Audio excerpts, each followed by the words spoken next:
Hello, hello, hello. Fight night's happening. We're just about to start. I'm just finishing up, setting up. So it'll be a minute or two.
Okay, I think we're ready. You guys should join. There's only 30 people at the moment because we just restarted the server yesterday. By the way, can you guys hear me? Let me check. Should be audible.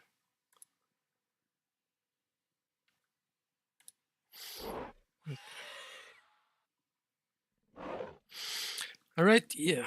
So let's get going. Time 11.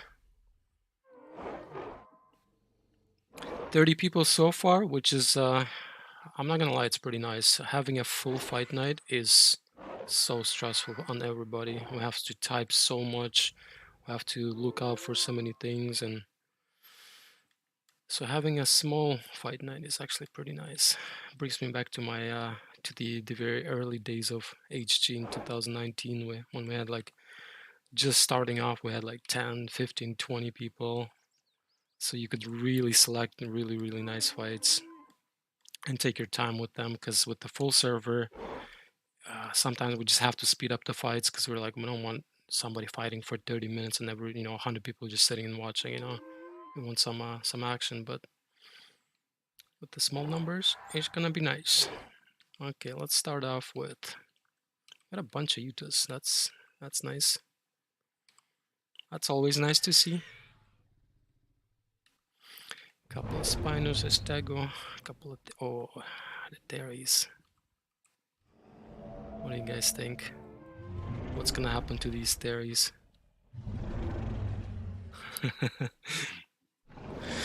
Yeah, the server's hunting grounds. Feel free to join. The fight night's gonna go on for a couple hours, probably. We don't have a lot of admins, but like I said, the server's not full, so it's not too difficult. But definitely looking for a couple of rounds at least, probably 2-3 rounds. So each person will get to fight 2-3 times, once per round, every time. All right, let's begin. There's one lonely Cardinal. No, actually 2 Cardinals. I like that. Let's start with the cook-based fight.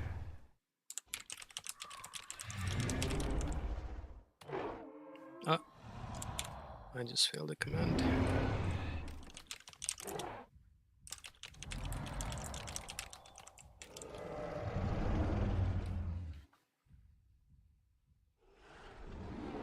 Alright, so it looks like 2 of them.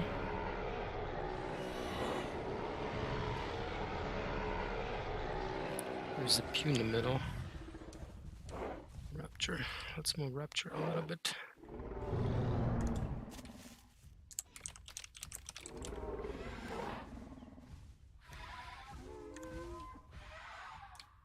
It's a little Pew. It's a juvie Pew, not a full adult.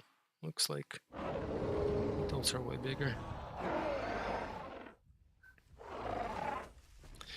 Alright, 2 Cardinals. Let's not give him too many Utahs, because that would be a shellacking. So let's give him a couple.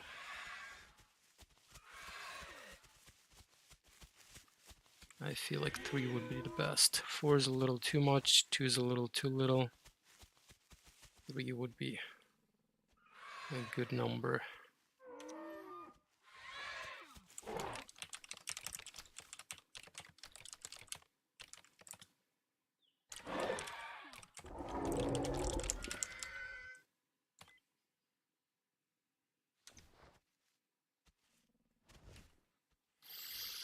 Now, if the Utahs aren't skilled, the Cardinals will absolutely smash them.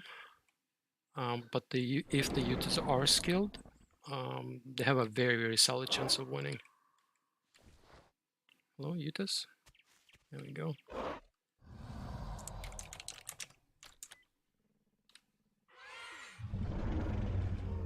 So let's see how this pans out. But yeah, like I said, if they're not skilled, it's just gonna be so one-sided that it's gonna make it look like it's unfair fight, but it isn't. I mean, I don't know each personal player's skill level, so I'm just judging by the matchup itself, Cardinal versus Utah, rather than a specific player. Sometimes I'll know some players and know that they're skilled or not skilled, and I'll adjust according to that, but for the most part, I can't possibly know everybody's skill level, so let's get going.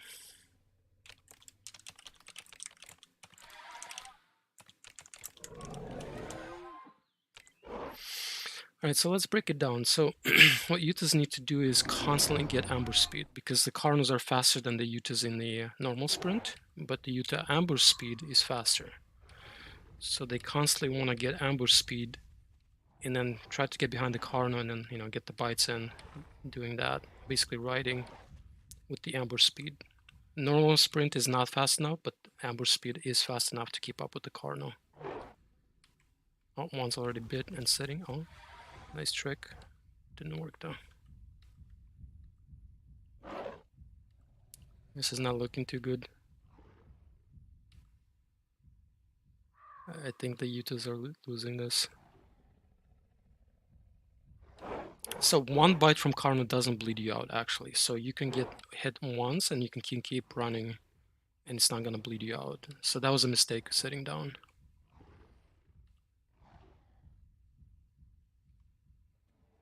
Oh, second one's dead. This is... The last one gave up. Or typing. Oh, he got bit. So one more bite and it's going to bleed out. There we go.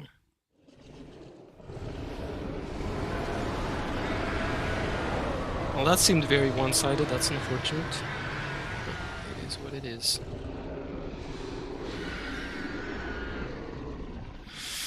All right. Still have 5 Utahs, 6 with me. 7 actually, there's another one. There's an Aloe.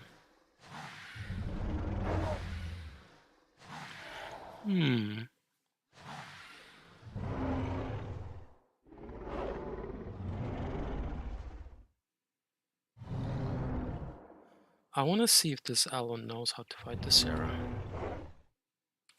Let's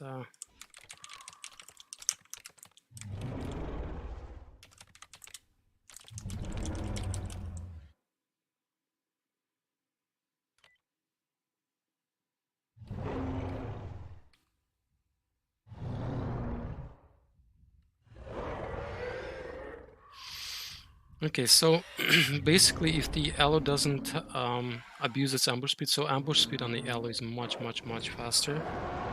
Well, not much faster, but it's definitely faster than the Sarah.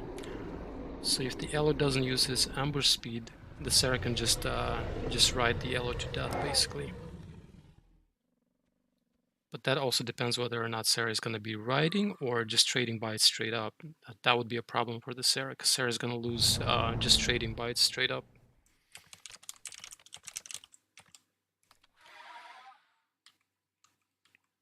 Alright, Aloe's getting ambush speed, that's good. So what it wants to do is just use the ambush speed to run through the Sarah, bite, and keep running, and then turn around and face the Sarah. Basically always face the Sarah, never let it ride it.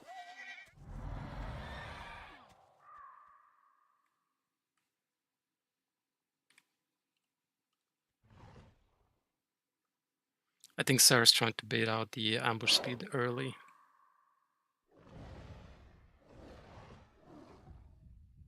Oh, no, that's... Oh, Aloe just made a big mistake. See how the Aloe kept running in circles with the ambush speed?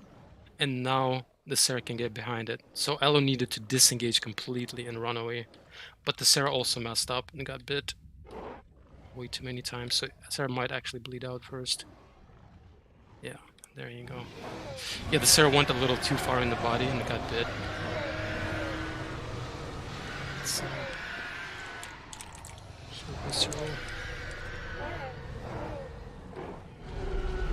yeah, so that was a big mistake by the Aloe, but the Sarah also made a mistake. So they both made mistakes.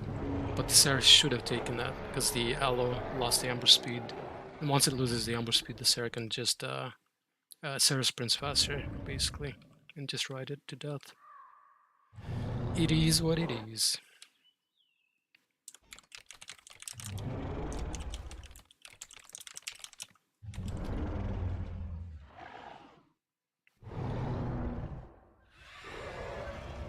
Alright, let's have a...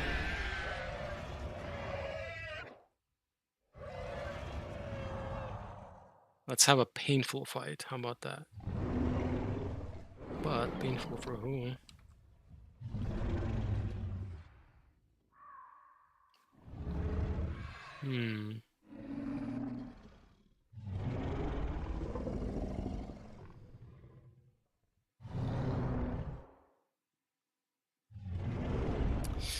I want to do the Spino, but one Spino is a little too little, I feel like. But then again, theories typically aren't very good. Because theories, as herbivores generally speaking, people don't really train. They like typically people who train are Utah's dinos. Like smaller dinos, they train a lot because they have to. They have to have the skill advantage in order to fight bigger things.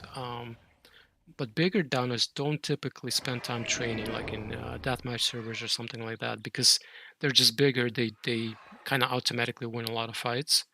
So they don't feel the need to actually go and train. So a lot of theories are just not good.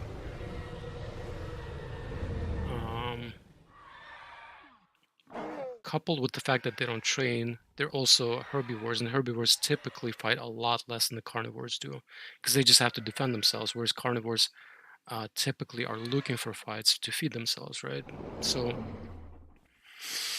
let's do one spine to see how it goes. If the theories are really good, one spine is going to get obliterated. But I don't expect theories to be really good, because it's very, very rare that you see really good theories.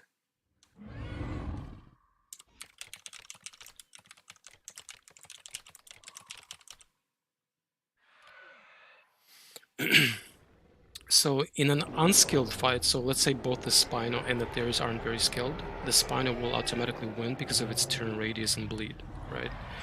So Spino turns very quickly. So Spino turns very quickly, it's very tanky, and it has a lot of bleed. So even if Theris try to get behind it, it has a very easy time turning around and facing them, and if Theris aren't careful, they'll just get bit and they'll bleed out pretty quickly. So in an unskilled fight, Spino wins. In a skilled fight, the Theris should win. But let's see how it goes.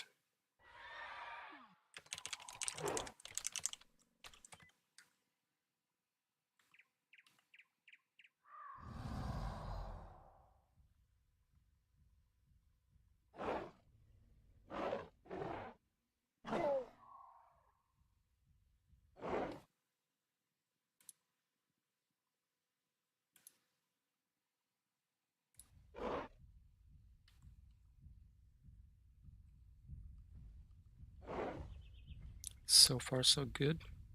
Theories are being careful.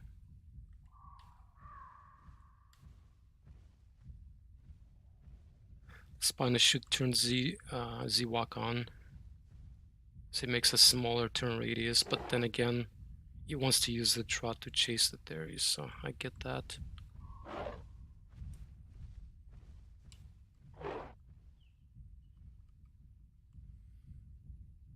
I kind of miss Fight Nights. It's a lot of remembering all the different tactics and mechanics and strategies. It's good for your brain to use as a refresher. Theories are being very careful, but eventually they need to start getting the hits on. Oh, that one got bit. Might have got bit twice. So that should bleed it out. Yeah, this theory's on the timer. It's gonna bleed out soon.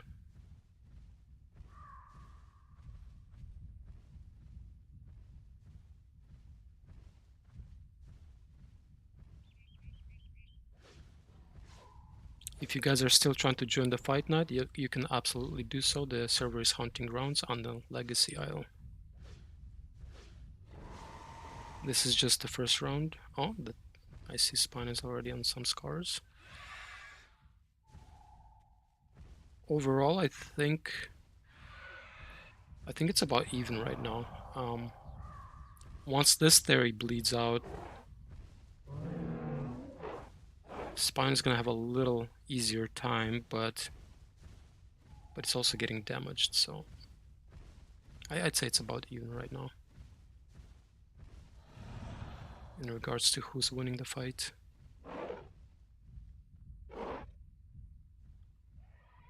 Oh, there you go. One bled out. Okay.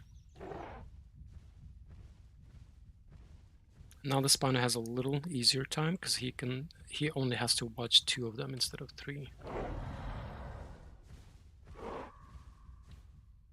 And it's 1/3 of their power gone.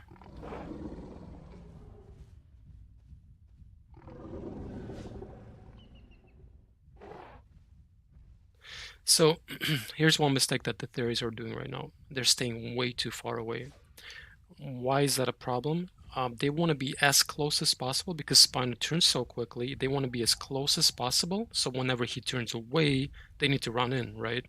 But if they're really far away, like this theory right now, right? Let's say it's really far away. So even if the Spino turns to face the other theory, it's just so far away, it doesn't have the time to get to the Spino before Spino turns around. So whenever you're the faster dino, and in this case, theories are faster than the Spino, the theories need to be as close as possible because they can always disengage because they're faster, right? So they can be as very, very, very close. And if the Spino turns around, they just walk or run away because they're faster. So that's one big mistake that I'm noticing right now. And it's a very common mistake with any type of dino. It's not just theories. It's very often people don't realize that if they're faster, they can be super, super close because even if the Spino chases them or whatever they're hunting, even if it chases them, they're faster. They can just disengage pretty much instantly. So you want to be super, super, super close, especially with the dinos that turn quickly, right? Because you want to, whenever they turn around, that's your opportunity to go in. But if you're too far, you're not going to be able to go in, you know? That's a very, very common mistake.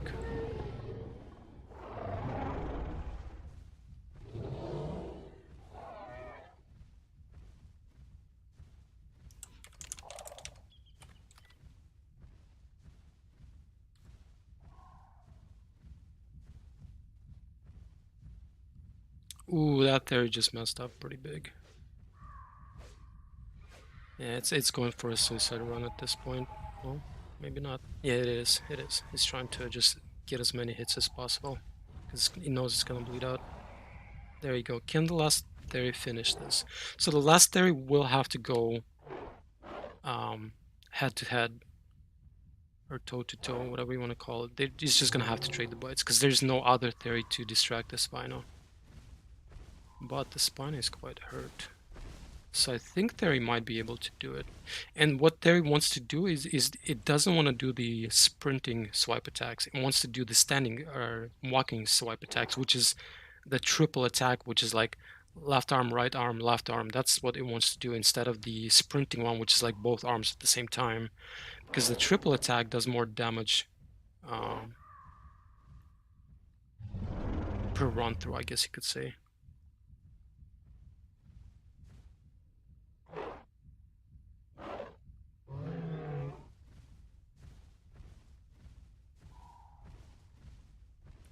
If the last Theory doesn't want to fight, we're gonna have to call the Kraken.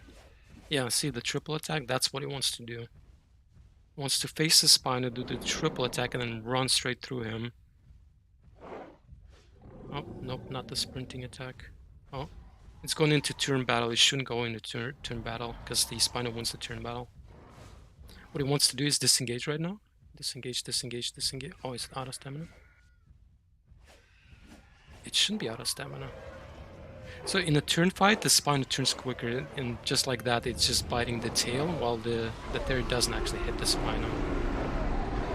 Yeah, it's unfortunate.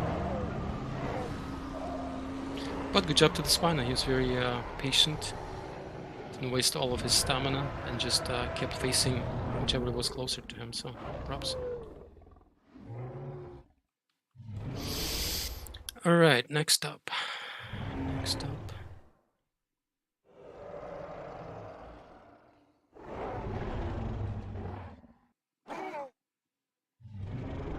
So we still have a lot of Spinos, but not a lot of other Apexes. Thinking is sitting over there. Oh, it might be an admin actually. A lot of Spinos, but not a lot of things that can kill them. So there's just the Trike, the Rex, and the Stago.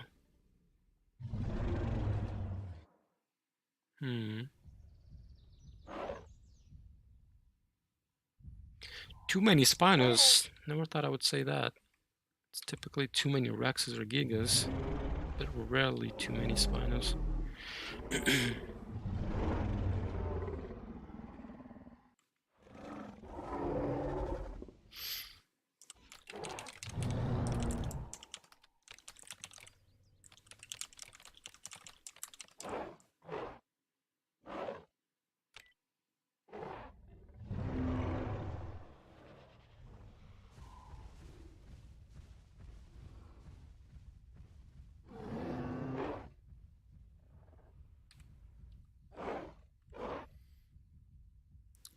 Okay.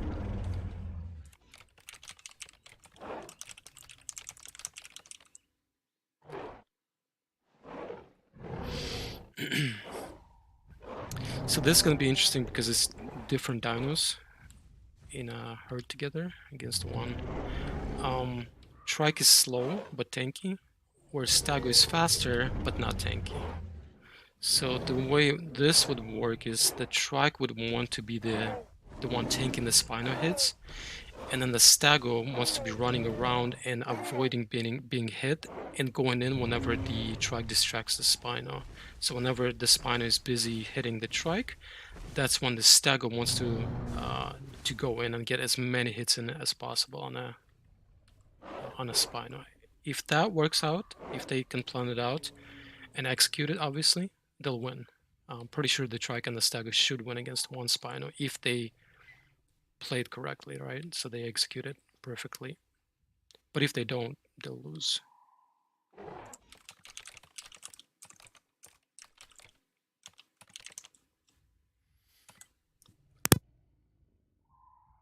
But then again, Spino also has a possibility of winning, even if the Stago and the Trike played perfectly, so the Trike distracts the Spino and then the Stago goes in. What Spino should do is ignore the Trike, so try to get a couple hits on the Trike, and then just simply run away from it and try to get the hits on the Stago, right? Because whenever Stago does go in, it's going to be close enough for the Spino to turn around and bite it. And just a couple bites and the Stago is going to bleed out. Stago needs to be way closer right now. Yeah, see, just like that, perfect. The Spino, yeah, Spino knows exactly what to do, perfect. Yep, turns around, fights the Stago, perfect. That's what it should be doing. Ignore the Trike, go for the Stago. Perfect, perfect, perfect. Very good Spino. I like it. And now it's just a matter of finishing off the Trike. But Spino is also quite hurt. Oh! I'm pretty sure the Trike's on first screen. Just a couple bites would have finished it. Man, that was super close.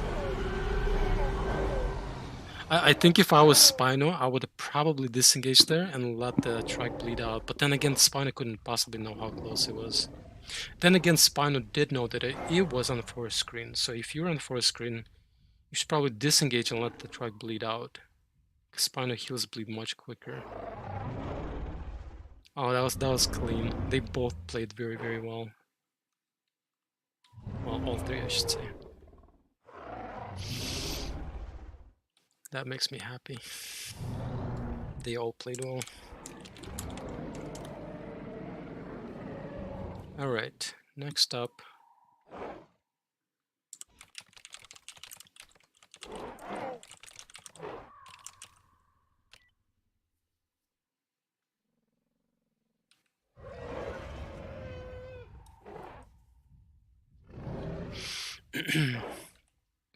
So this one's tricky. I want to send the Rex after the two Spinos, but the problem is, even though the Rex can kill one Spino, it's really difficult to finish off the second Spino. Reason being is because the Rex starts running out of stamina by the time he needs to finish the second Spino. And if the Rex runs out of stamina, he's just dead. So I want to add something more because right now if it's just one Rex versus two Spinos, it'd be something like 15, maybe 20% chance for the Rex to win, and that's obviously, I don't think that's fair. You know, it needs to be closer to somewhere like 40-60, 50-50, or 45-55, something like that. I would consider that a lot more fair. Obviously, a lot depends on the skill as well, but if the Rex goes into the fight with the only 15% chance of winning, it's a little too much for the skill to close that gap. So the Rex needs to go forward, but what do we give the Rex?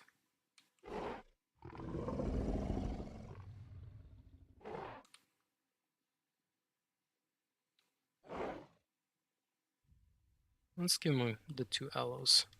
How about that?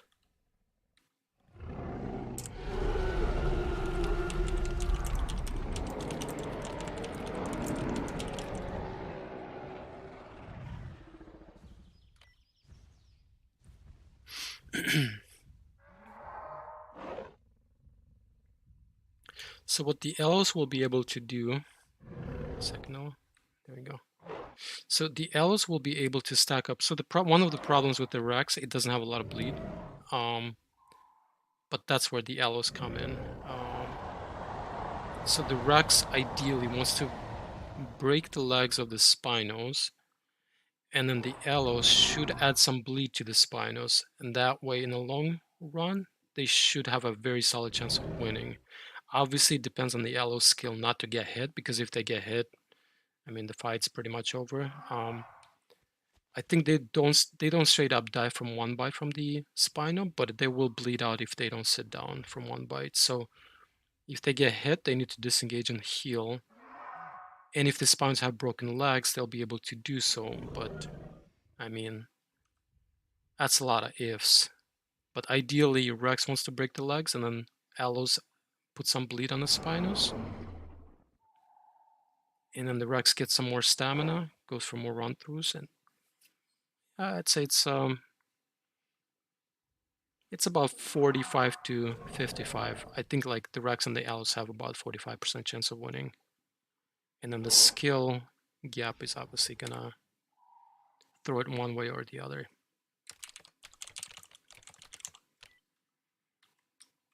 So a lot's gonna depend on the Allos right now. Can they get significant bleed on the Spinos without dying?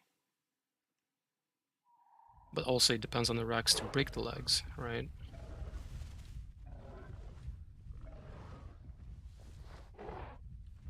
Okay, there's more.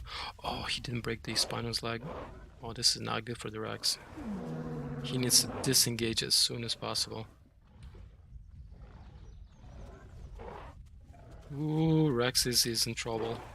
He's gonna be running out of stamina pretty soon here. And if he doesn't break the leg of the other Spino, I do not think Allos can finish this. Rex is about to die. Yep. Unfortunately, I think the Spinos win. Because the Rex did not break the other leg. And that was crucial. It needed to break both legs.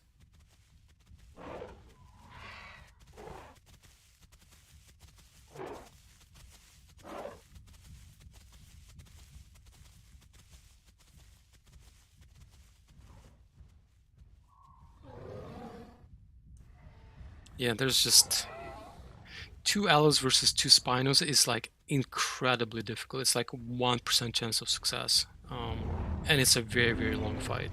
So... Oh. And I think both Allos are bleeding right now. Yeah, one's bleeding and the other's bleeding. So they're both gonna bleed out pretty soon here, I think.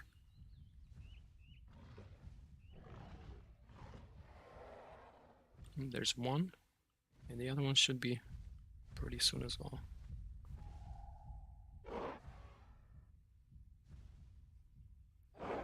Imagine being the last Allo standing and you're like, oh man, I have to kill 2 Spinos. Yeah, good job to them.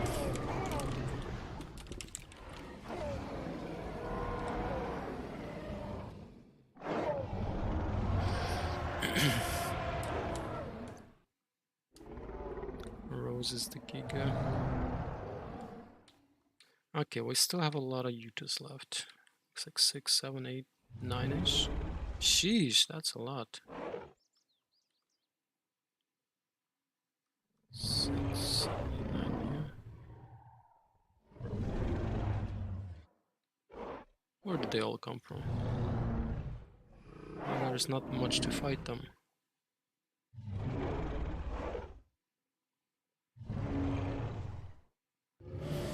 I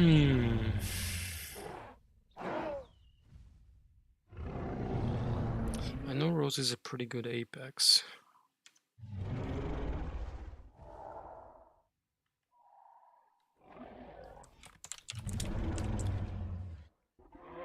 But 1 Giga...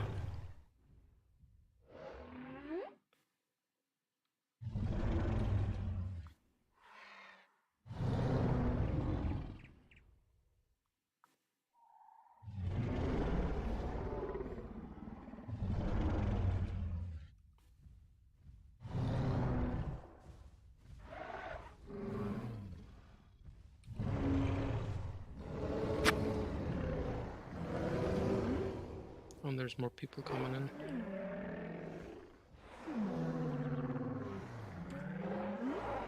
I don't know if they fought or not.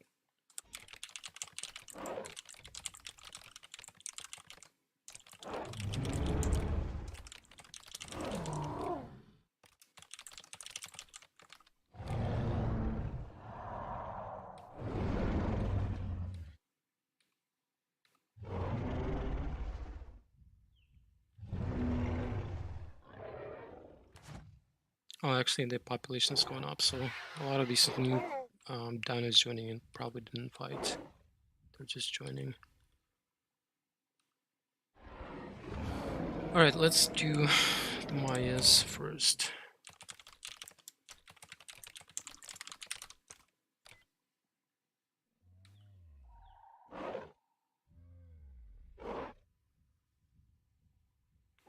Do a couple Mayas versus some Yutas. No, how many?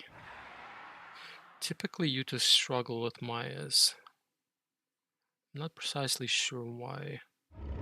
Well, I guess I do know why, because Mayas can break check very easily. They have a pretty large hitbox and they're pretty tanky, so you need to do quite a few bites on them.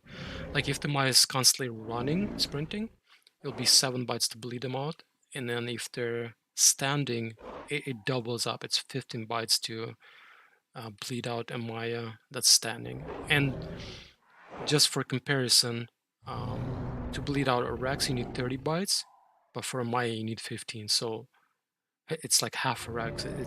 They're quite tanky if they're not sprinting. Sprinting obviously is a problem for them because they bleed so much more while sprinting. But if they're standing a lot, they bleed a lot less, so it makes them a lot more tanky. So let's see. I think 3 Utas might be a little too low, so probably like 4 Utas would be best bet. So let's pick one from over there.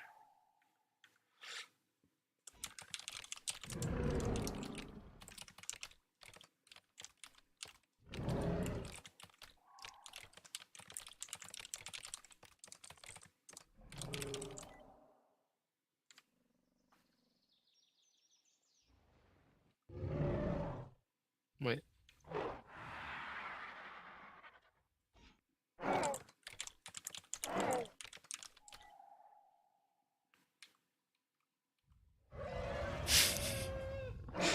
I thought it was a Yuta, but it's a Subrex.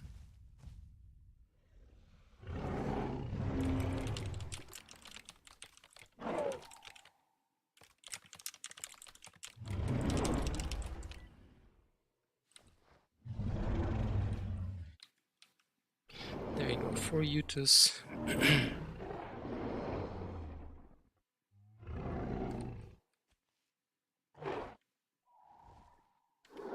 This Yuta doesn't want to fight.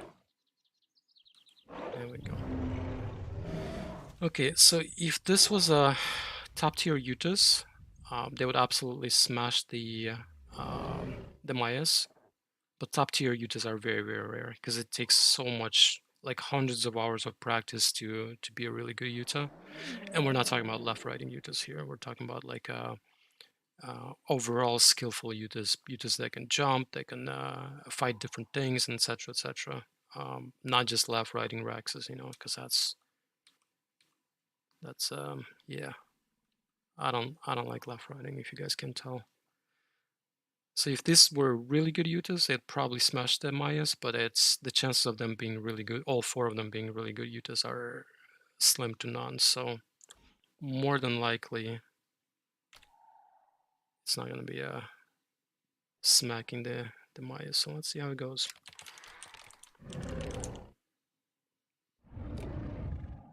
What Mayas want to do here is they want to protect each other because the Utas can ride them with the ambush speed. So Mayas are a little bit faster in sprint, but in ambush the Utas are faster. So the Mayas want to protect each other. So if a Yuta starts riding one Maya, the other Maya needs to get on that Yuta and get it off, basically. So the Mayas want to work together. There shouldn't be just solo fighting.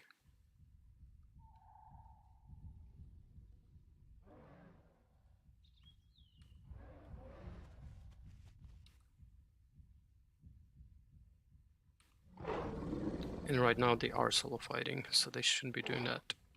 Ideally. Oh, nice break check.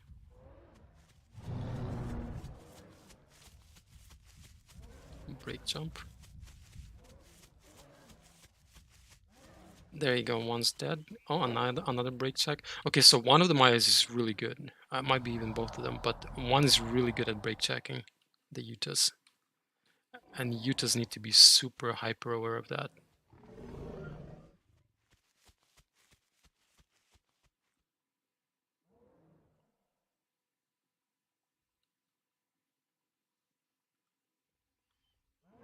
But I also noticed some of the Yutas are pretty good as well. They're also break check, jumping the Mayas. It can be dangerous though, because Mayas can stop instantly. So if the Yuta break check jumps, the Maya can stop and just hit it on the way down. So, okay, there goes another one. Oh, is it just one Yuta left? I think it's just one Yuta left.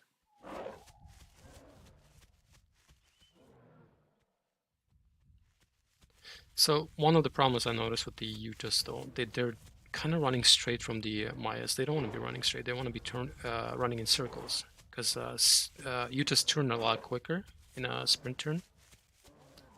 So they constantly want to be turning. Yeah, like this one's doing right now, but it's a little too late now. It's 2 Mayas versus 1 Yuta. So it's really difficult for it to turn away from both of them. But yeah, it's doing perfectly right now. It's constantly turning instead of running straight. If the other Yutas also did that, they should have won. Yeah, this Yuta is quite good. Oh, too bad. Yeah, 2 Mayas is really difficult for 1 Yuta.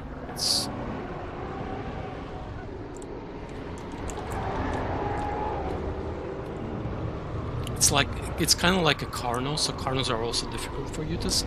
But what Yutas have with the Carnos slide, so you can turn away from the Carno in a circle, and they'll slide past you. But Mayas don't have that problem; they can stop instantly.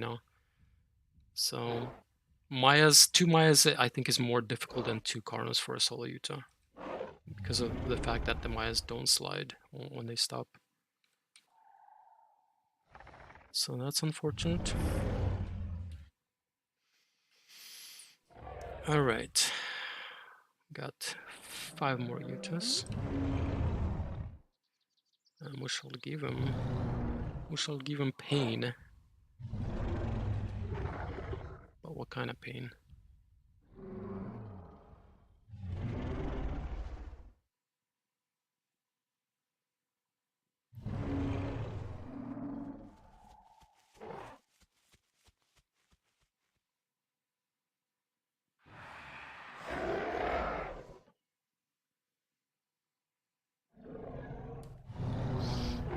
Okay, let's do this. Let's do the Sabrex versus Sarah first.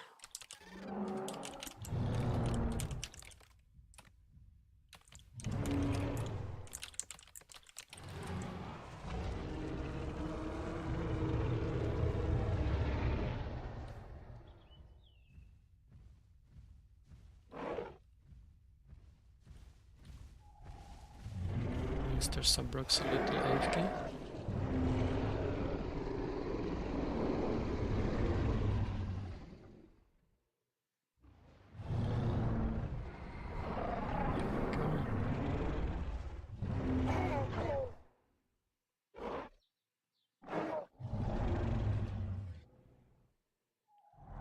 So this is a very tricky fight.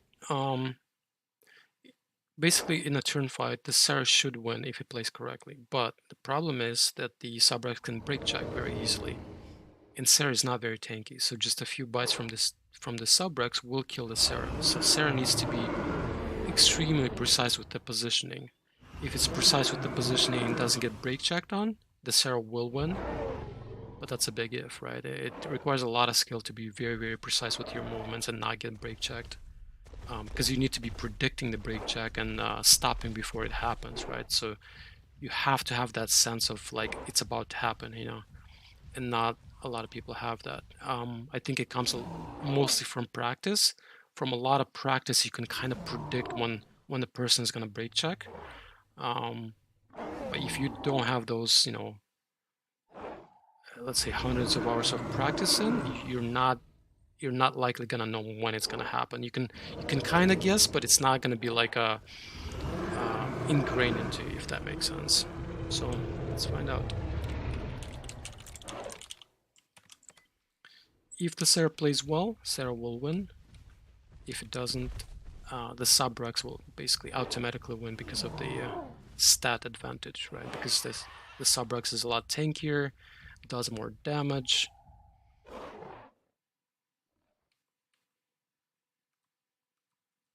So it's a skill versus stats, basically.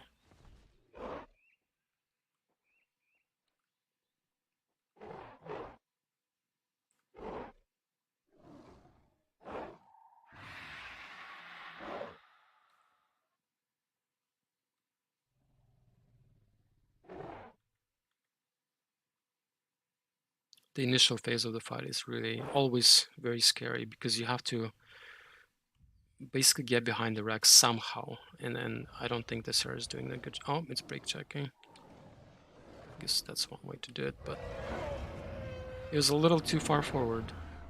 So I think that was a mistake. So what Sarah should do is it shouldn't bait the Rex into to chase the Sarah, because Sarah will never outturn the Rex, because they in a sprint turn they turn about equally, right? So what Sarah should have done is just run completely straight through the Rex and then turn around behind the Rex and then follow the Rex, rather than the other way around, forcing the sub Rex to chase the Sarah. Because it's never gonna outturn the sub Rex that's chasing it. It just needs to run through the Rex, turn around behind him, and then follow the Rex. It is what it is.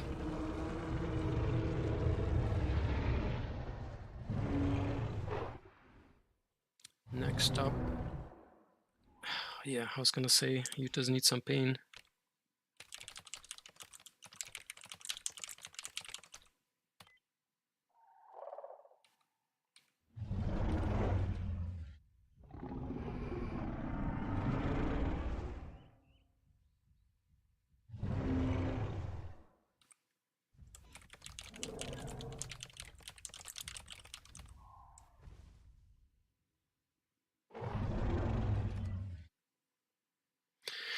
Right, so Dibble versus Yutas. This is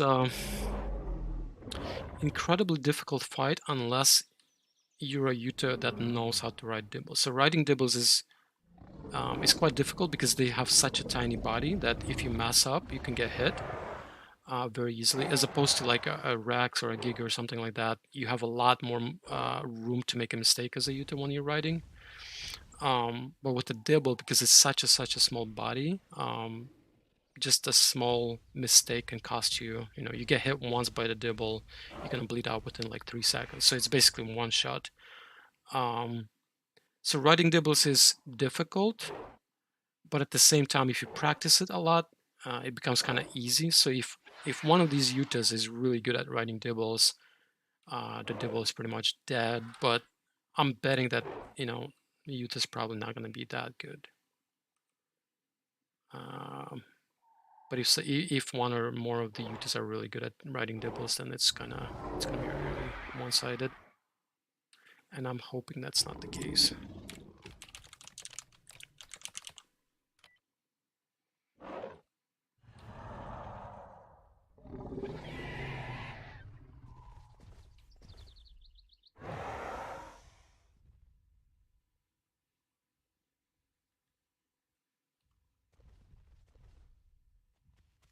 Once again, it's basically stat advantage versus skill advantage. If the Yutas are skilled, they'll win.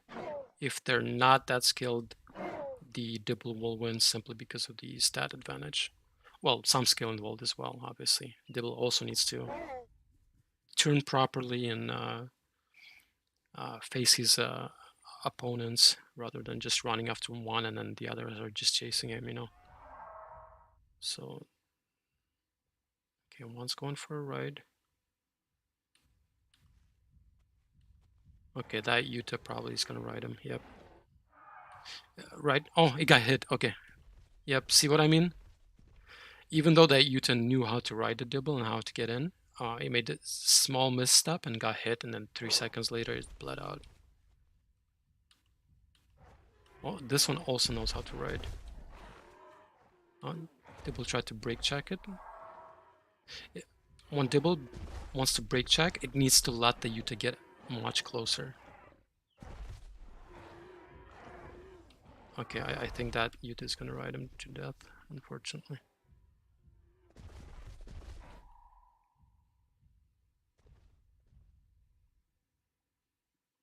Yeah, there you go. Well, it is what it is. I think the Dibble could have shaken the rider better. I don't want to show it. But basically, when somebody's chasing you and you want to brake check them, you want to let them get as close as possible so they have a lot less time to react. So in that case, I don't know if you guys noticed, but the Dibble was brake checking when the Yuta was still pretty far away, so that gave the Yuta time to react. If the Dibble just kept running straight and let the Yuta chase him, and once the Yuta gets like into his tail and then he stops, brake checks, it would have worked much better than because the Yuta would have a lot less time to react. That's kind of how you want to time your brake checks. You want to let the opponent get very, very close. Sometimes even actually let them bite you. That's when you know you're in danger and you have to brake check, right? Because they're already biting you, and that means that's the closest that opponent is gonna get to you, and then you can brake check, and they have very, very minimal time to react. I don't know if I'm explaining it properly, but that's kind of how you want to, time your brake checks. Let them get as close as possible before you stop. And I think Dibble could have done a lot better with that. It should have waited for the Yuta to get closer. Okay, well, it is what it is. Let's see.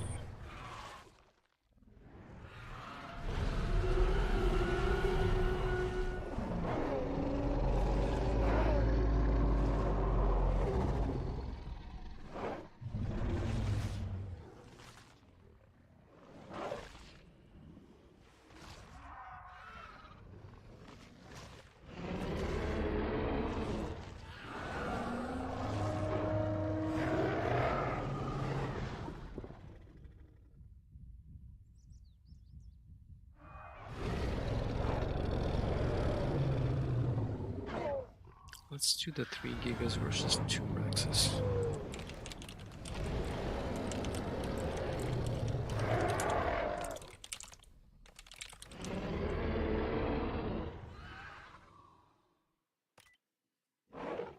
So it's going to be 3 Gigas versus 2 Rexes. And that makes it very, very, very equal fight, in my opinion. Because stat-wise, it's pretty much the same.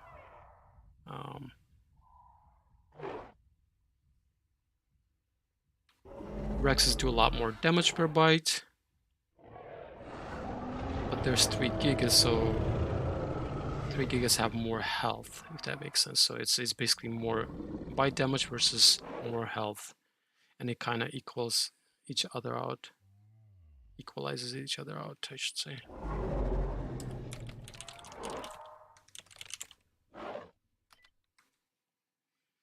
Now, if the Gigas mess up and all 3 of them get their legs broken, or even 2 of them, without putting significant bleed and damage on their Rexes, the Gigas will lose.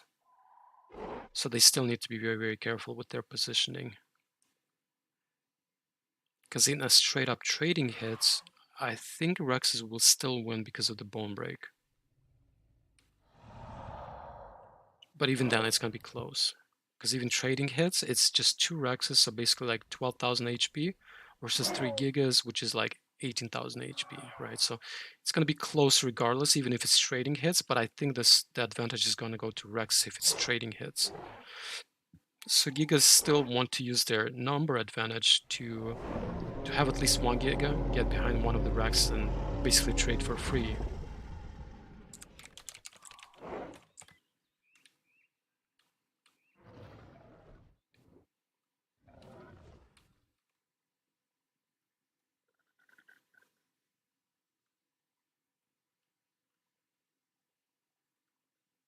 Gigas need to spread out. They don't want to be in the same pile.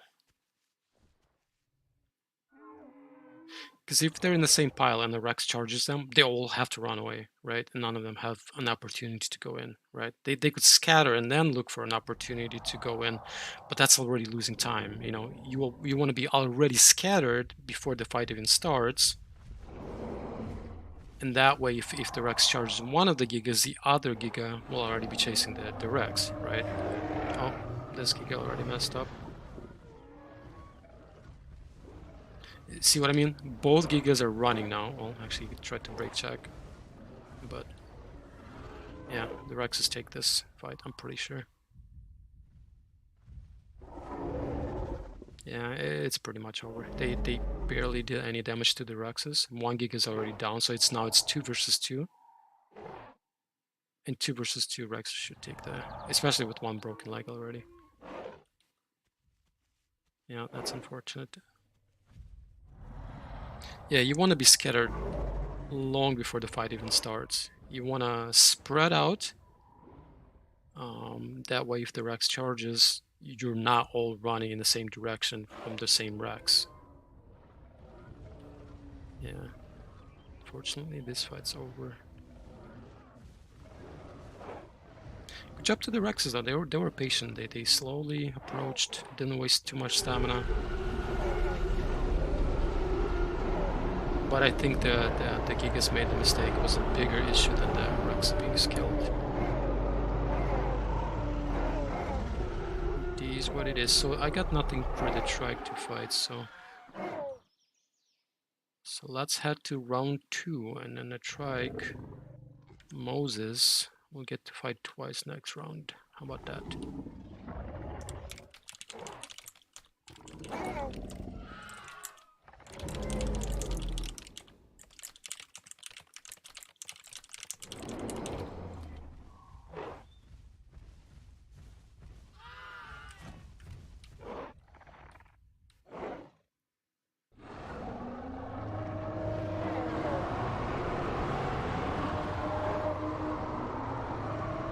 As somebody said in chat on the stream, Giga sucked.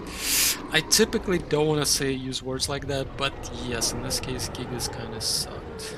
It's unfortunate because it was 2 out of 3 Gigas that made some really bad plays. They just got run down without basically trading any hits, like 1 or 2 hits in, and then basically died. So it would be even better for them to completely just face tank the Rex. They would get more bites in than just getting run down and then, you know, getting ridden to death. You know what I mean? Like, it would actually be better for them to just run head first into a Rex, because that way they would do more damage, and then maybe the other packmates would be able to finish the fight. So that's kind of a big oopsie on their part. Alright, let me take a break. Let's give the admins couple minutes to stretch and get some water.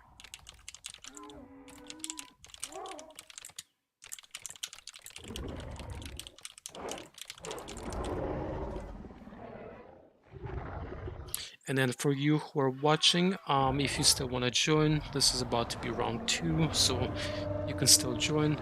Service hunting rounds. We got plenty of room, about 54 players right now, so we got another 45 slots or so. So feel free to join, and I'll be back in a couple of minutes. I'll get some water, and we'll jump into round 2.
Yeah, quite a bit more players now.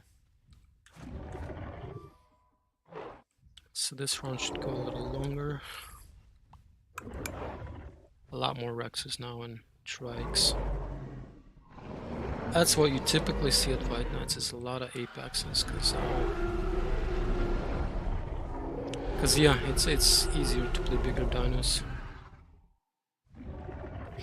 I know a lot of the Isle community, wants to kind of scream about the fact that Utas are killing Raxes and Dialos and etc. But it takes a lot of practice to actually do that. So I think that's unfair. With the exception of left riding. In my opinion, left riding kind of breaks the balance of the game. So the balance being that if you're a Utah, you spend a lot of time practicing and polishing your precise movements, right? Because it's all about precise movements for the Utah. If you mess up, you just get one shot by a Rex or a Giga or a Trike or etc. Even an Aloe, for example, like an Aloe bites a Utah once and the Utah's gonna bleed out in 25 seconds. So it's a lot of practice for the Utahs and Dialos and Seras and even Aloes fighting Rexes, right? So even mid tiers fighting Rexes, it's basically a one shot. So it takes a lot of practice to be that good, to be that precise with your movements, because one tiny mistake and you're dead. Rexes, on the other hand, they can make so many mistakes. They can make like 10 mistakes, 20 mistakes per fight and still win, because their mistakes aren't... one mistake for Rex doesn't mean they're instantly gonna be dead from a Utah, right? Whereas for the Utah, if the Utah makes a mistake, it's dead, period. So I know a lot of people, in the Isle community want to scream that, it's unfair for the Utahs and Dialos and etc. to kill Rexes, but it's a balance. It's a lot of practice, hundreds of hours of practice, versus somebody who doesn't even have to practice as a Rex. They can just grow a Rex and then boom, you're a powerhouse. Like anybody who wants to fight you would be an uphill challenge for them. So I think that was a very good balance up until the left riding was introduced, and I don't like it because it breaks that balance. Because now that Utahs can do a lot less practice. You still need to do some practice to do left riding. Let's put it that way. You still need to be somewhat skillful to do it, but it's a lot less than what it used to be. So I don't like. This is the reason why I don't like left riding. I think it kind of broke the balance that I kind of see in my head. Is like you need to spend hundreds of hours, then you'll be able to kill Gigas and Rexes. With left riding, you can spend just 10 hours practicing the left ride and suddenly you're killing Rexes, So it's a lot easier with the left ride, in my opinion. Now, I know a lot of left riders don't agree with my opinion, and they say that left riding still, requires a lot of practice, and that the Rexes and the Gigas have a lot of opportunity to do something to the left rider, but I disagree with that opinion. So I think left riding broke the balance of the game, and that's why I don't use it, and why I don't teach it. Never gonna showcase it, never gonna teach people how to do it. But I mean, it's been around for a while, so a lot of people already know how to do it, so it is what it is. Anyway, rant over. Let's jump back into it.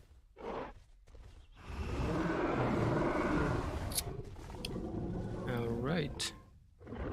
We even have an Enki. Nice. Enkis are kind of sad. They do a lot of damage, but they bleed out quickly. They're so slow. It's really difficult to play an Enki because you can barely fight anything. Like the only things you can fight is maybe some mid tiers if they're alone, maybe some low tiers, but if it's an Apex, you stand zero chance. You cannot run away. You cannot fight them. You just die basically as an Enki. If a Giga or a Rex or a Spino decides to come after you, even an Acro will smash the Enki. So like, it's kind of sad. It's slightly unbalanced. Like, if it's so slow, it should do a lot more damage and maybe turn quicker. Or vice versa. If it doesn't do that much damage and it bleeds out so quickly, Then maybe give it some speed, but I mean, what can you do about it? It's kind of similar with Saras. I think Saras are also very... They're slow, they don't do a lot of damage, they're not very tanky, they bleed out quickly, so they're very, very average in everything. So pretty much any dino you pick is going to have some kind of advantage over Sera, whether it's speed or bleed or tankiness, that will allow it to beat the Sera. Now, that doesn't mean the Sera can't fight anything, but it just means it's at a pretty big disadvantage against pretty much every other dino.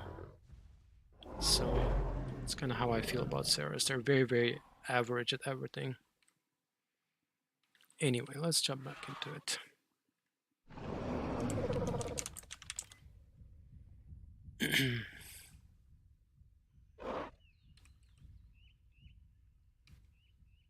We have some galleys. Well, at least one.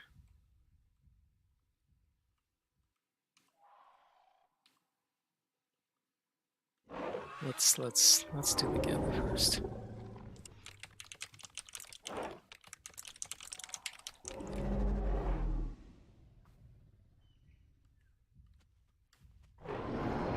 I love galleys.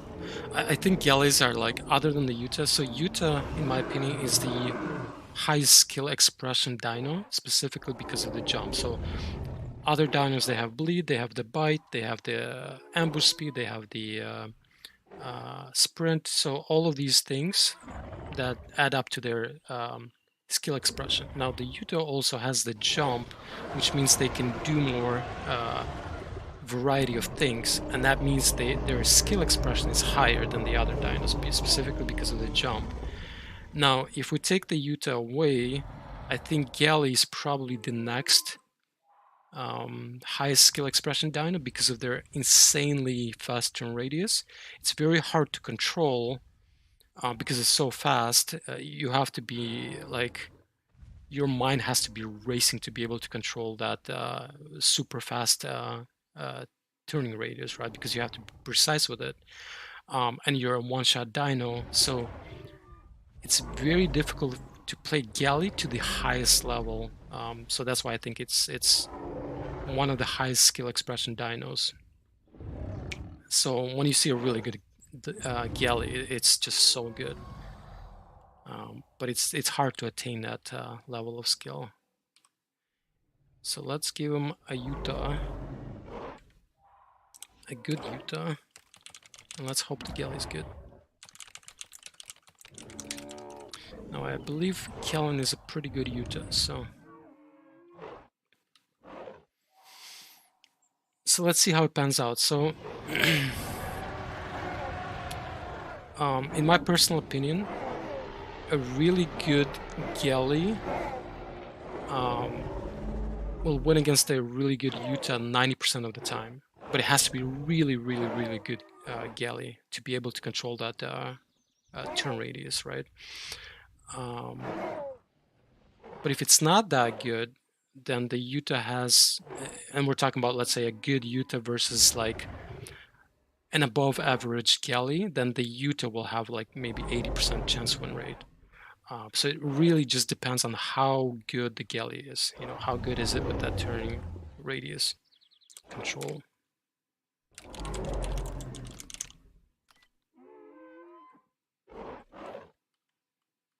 Now, if they're both average, then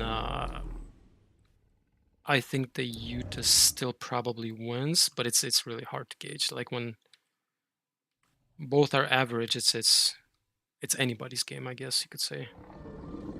Either one can win equally.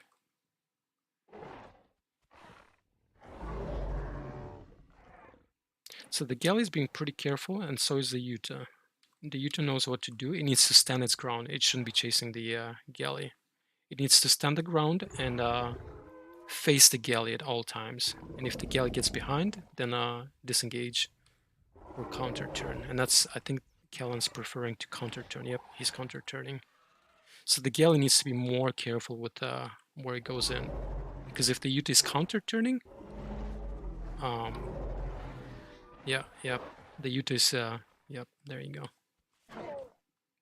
So Kellen preferred counter turning. I personally prefer doing slight disengages. So what I do is, if the galley gets behind me, I do a slight sprint forward or to a side, and then face the galley again. Or I try to cut off the galley as it goes in, right? Because the galley, what the galley wants to do is run around you, around your mouth, and then hit your back. So what I do is I try to predict when it's going to try to do that, and then I do a tiny sprint forward to cut them off as they run around me. That's my preference, but it looks like Kellen preferred to do counter turns after the galley runs in, which works as well. So it's just a preference thing, I guess. Let's see.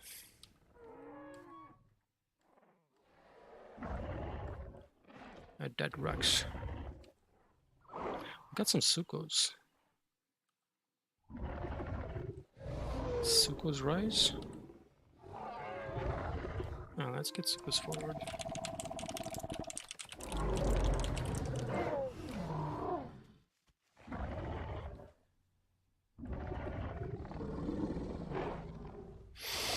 Generally speaking, Sukos are pretty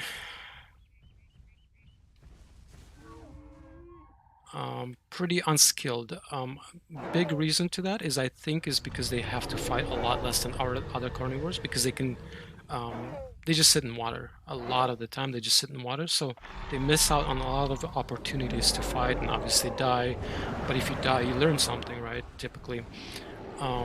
That's kind of why I think Sukos, generally speaking, are less skillful than other carnivores, is because they just sit in water most of the day.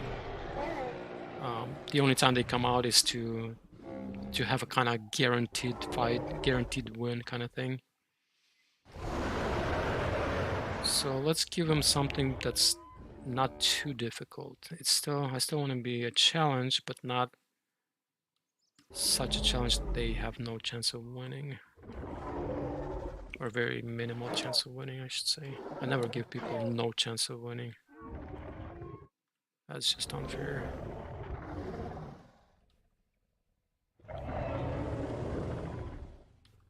Let's give them...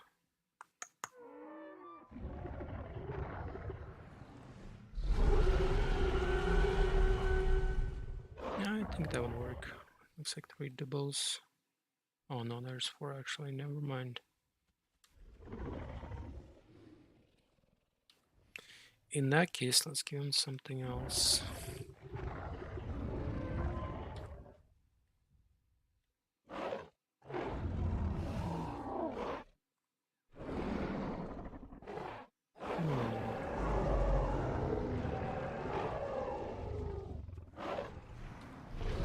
I want to give them a trike, or 2 trikes. Well, 1 would be ideal, but trike's hitbox got nerfed. It's a lot smaller now, so 1 single trike will have a difficulty fighting 3 Sukos. 2 trikes, on the other hand, is a little too much.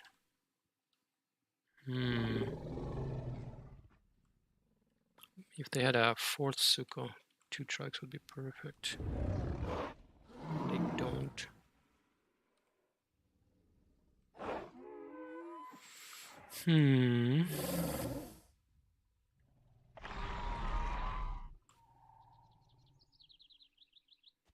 Oh, let's give him 1 Rex.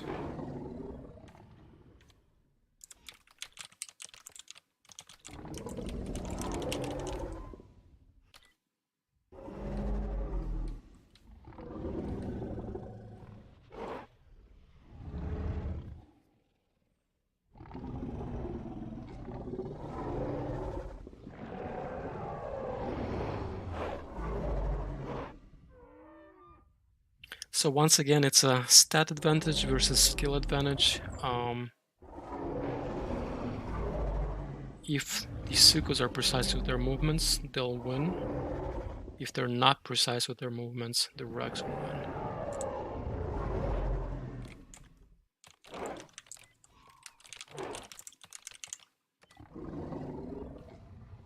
They need to start spreading out ASAP, because they want to look for those opportunities to surround the Rex and go in. If the Rex looks at 1 Suko, the other Suko goes in. So right now they need to circle around the Rex. They can't be in the same spot.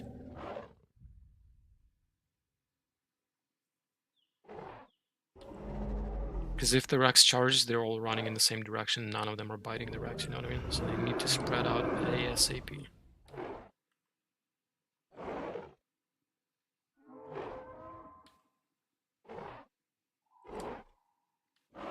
There you go, a little spread. That's good, that's good. Okay, now it's just going to be a matter of, yep, there you go. Look for an opportunity to go in.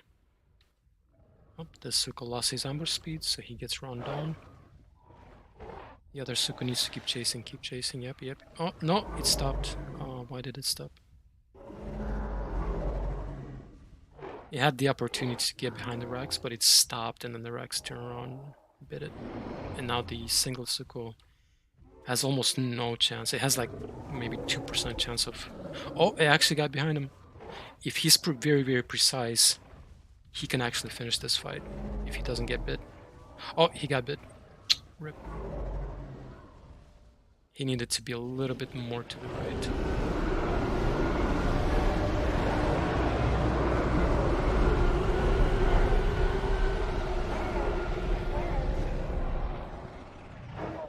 Yeah, so the two Sukos messed up really bad. The last one, it actually did pretty well getting behind the Rex, but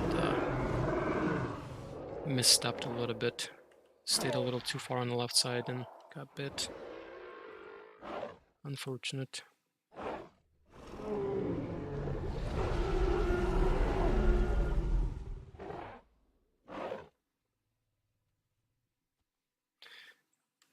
I want to do the Utahs versus the Yankee. It's such a fun fight. It's for the Utahs and the Yankee, because it's so satisfying to just baseball the Utahs as a Yankee, just boom, dead. You know, if you can hit those tail smacks. But as a Utah, it's also very, very adrenaline pumping to be very, very precise with your jumps to get those bites. So let's do that.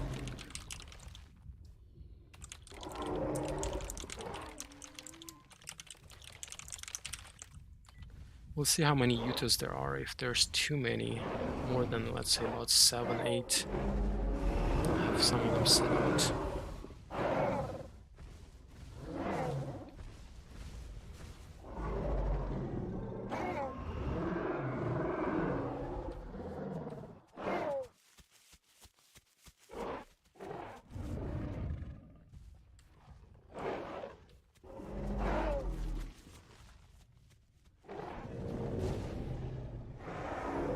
I wish this mirror glare thing would go away. Is it just here or is it everywhere? I think it's everywhere. Yeah, it's everywhere.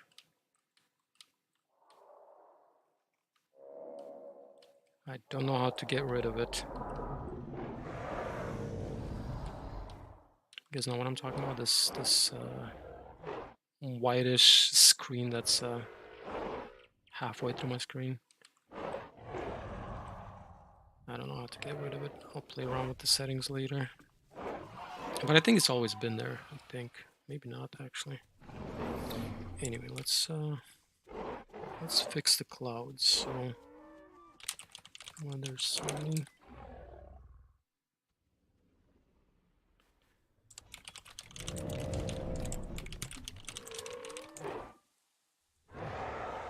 Let's get rid of the clouds. Come on, go away.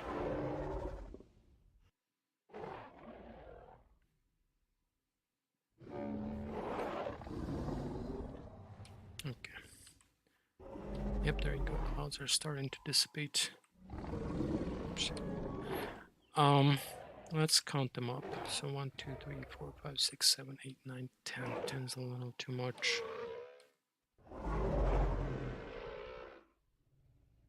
A little too much, but then again, Utahs really struggle with the Yankees because they don't practice against Yankees. Yankees are pretty rare, and Utahs don't practice against them. And also, Utahs generally, something I criticized a lot, is they don't practice their precision jumping. They don't, precision jumping is knowing exactly when you need to jump and when it's too late, and you need to turn away. And Utahs, generally speaking, don't want to practice that because they want to focus on riding or run throughs, whatever mechanics they use to kill a dino. Um, and again, part of it is because, I mean, you very rarely come across something that you need to jump by, right? So that's why they don't really practice it. So generally speaking, Utahs aren't very precise with jumps. And they struggle against Inkies and Stegos. Well, generally speaking, Utahs almost never fight Stegos, So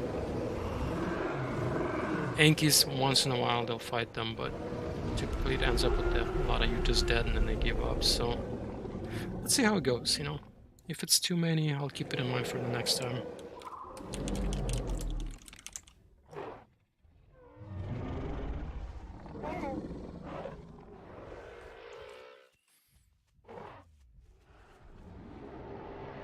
Alright, one bite in.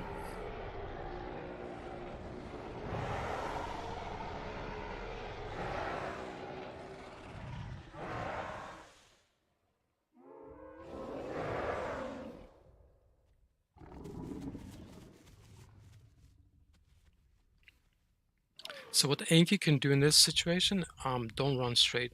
Be as unpredictable as possible. So stop, run, and then also do left turn, left turn, right. What it does is it throws off the Utahs, so they can't time their jumps correctly, right? So if you're just standing or running straight or like doing very minimal, like, variety in your movements as an Anki, Utahs can time their jump much better. So the Anki wants to be as unpredictable and do as many different moves as possible. So stop, run, stand, walk, left turn, right turn constantly, And that will throw off the Utah's calculation for the jump. But so far, I think Utahs are doing pretty good. They're already a good 5, maybe 6 bites in. Also, what the Anki doesn't want to do is run into a running Utah. So if the Utah is facing it and running straight at it, it does not want to run straight at it. It needs to turn away. It's a much higher chance of getting the hit in.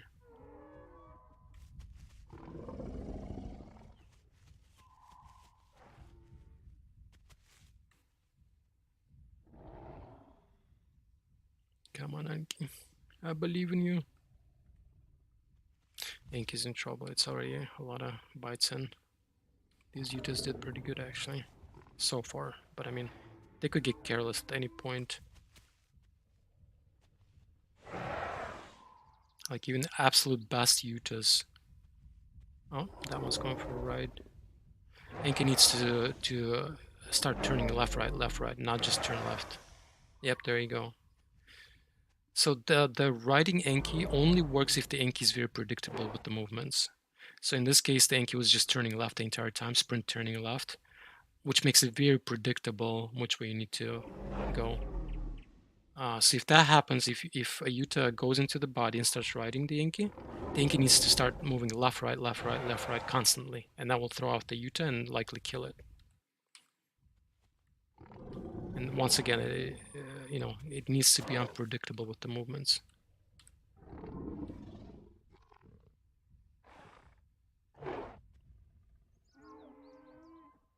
It's being very reactive right now. It's kind of reacting to what the Utahs are doing, but it needs to be proactive. It needs to constantly change up the way it moves before the Utahs make a move, if that makes sense.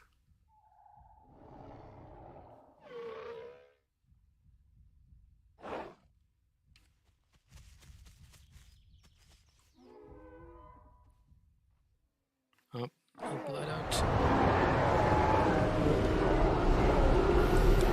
Saw some pretty good Utahs out there. Riding an Anki is very, you have to be very precise, but then again, if it's predictably running in the same direction, it's very easy to follow. So if the Anki was constantly moving left, right, it's very difficult to follow that ride. But if it's just turning left and sprinting, it's I mean, you just do the same thing. You just turn left and sprint and ride it, and it's very simple. But yeah, unfortunate. Okay, so next time I'll keep it to less Utas, because it's 10 Uta might have been a little too much, especially since some of them knew how to fight the Inky.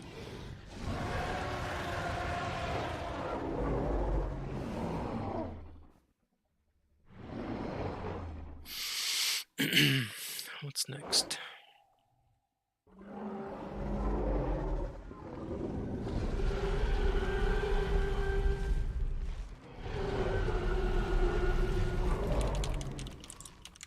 Let's do the little potatoes.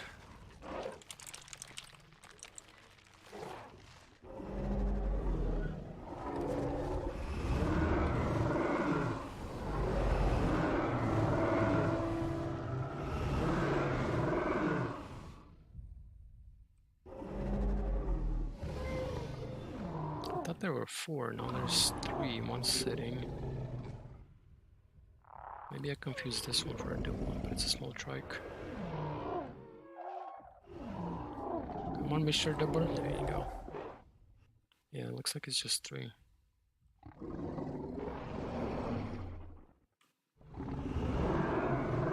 Come on, Mr. Double. Oh no, there is a 4th one. Okay. I'm not crazy after all.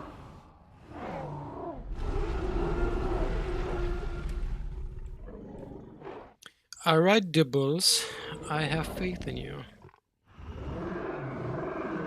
I have faith in you to kill a couple Rexes.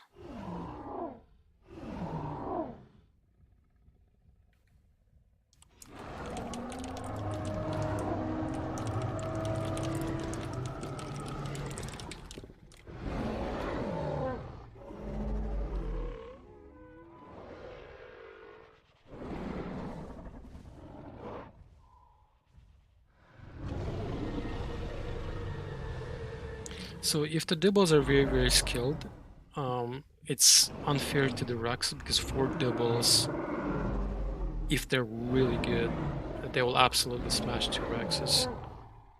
That being said, really good Dibbles are very rare, so maybe there's 1 or 2 of them that's good, and then the other 2, 3 should be more or less average. And that kind of equalizes that.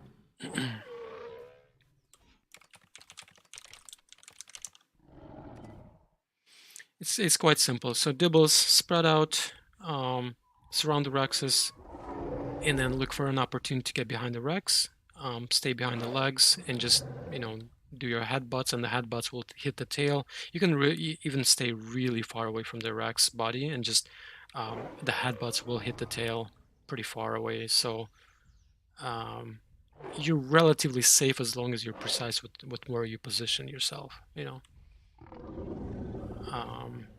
In a lot of ways, Dibble is a lot safer than like a Yuta or a Dilo would be against the Rex, because Yuta or a Dilo, they bite forward, so they have to be closer to the Rex. Whereas Dibbles, they hit upwards, so they can hit the tail very easily. And that means they can stay further away from the Rex's mouth and subsequently safer.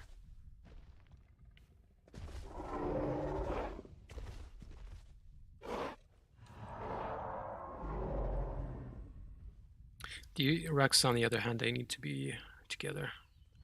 I mean, there's a risk that they'll bite each other, but that risk is... Oh, did one Dibble mess up? Yep, he did. If a Rex chases you, you need to turn away. You can't just run straight.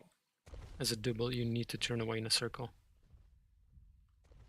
It's kind of like a Yuta versus Carno. Like Carno chases a Yuta, you need to turn in a circle. You can't just run straight, because the Rex is faster.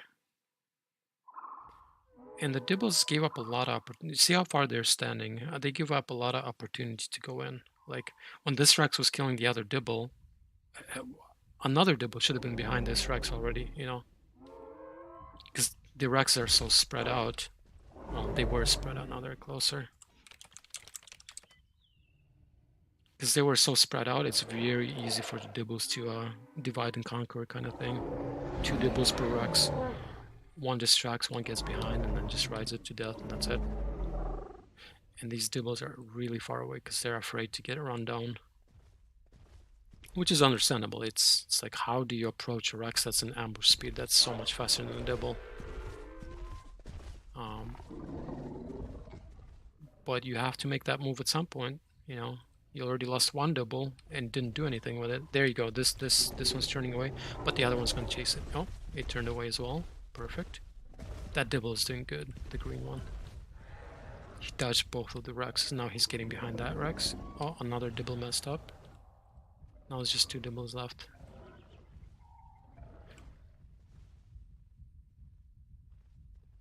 The green one knows what to do, but the other three didn't. Oh, that's unfortunate. Now he's...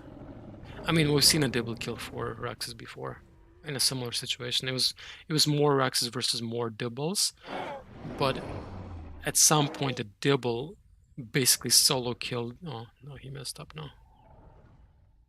A Dibble killed 4 Rexes in a row. So, I mean, it's doable, but it's really difficult.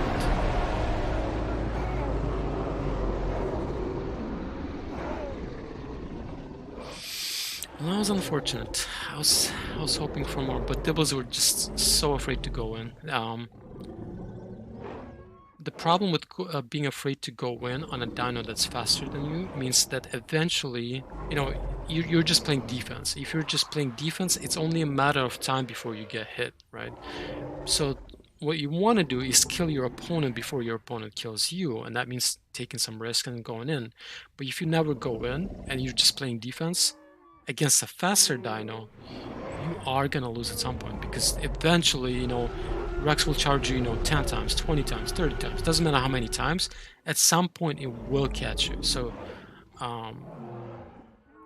you have to take that risk. You have to go in. Obviously, try to do it in a smart fashion, but you have to go in and kill your opponent before your opponent kills you. And it's kind of what it came down to. Like, the Dibbles were just terrified to go in, and eventually they just get run down. That's unfortunate.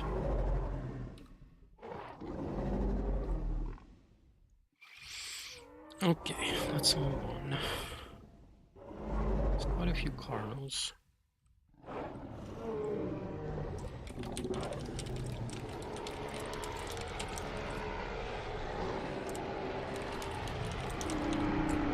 Let's fix the weather.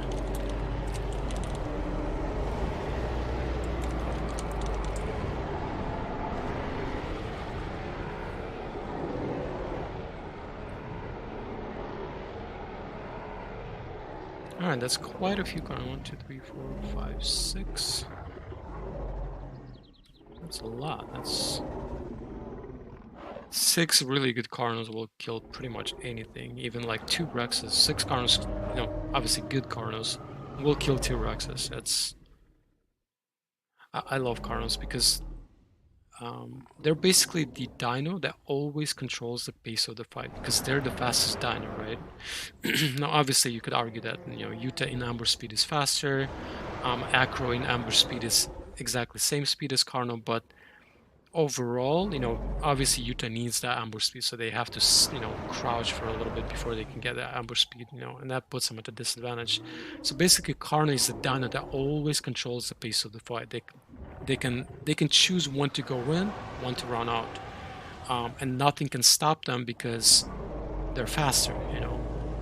So it's all about just precision positioning. So like as long as you position yourself properly as a Carno and you don't get hit, you will always control where the fight goes. Basically, that's kind of what I'm trying to explain, I guess. And that puts them at the big advantage. Like, if you can control the pace of the fight, that already gives you like 50% of the win, and then obviously the other 50 is don't get hit, and then put your bites in. But yeah, I love Carnos because of that factor. They're the fastest dino. It makes it incredibly difficult for anything to face them, because they can choose whenever to go in, whenever to go out of a fight. If they get bit by an aloe, they can just run away and heal, and there's nothing an aloe can do about it, But anyway, let's see what to give them. So a lot of Apexes left. Some Subrexes, some Serras, Allos.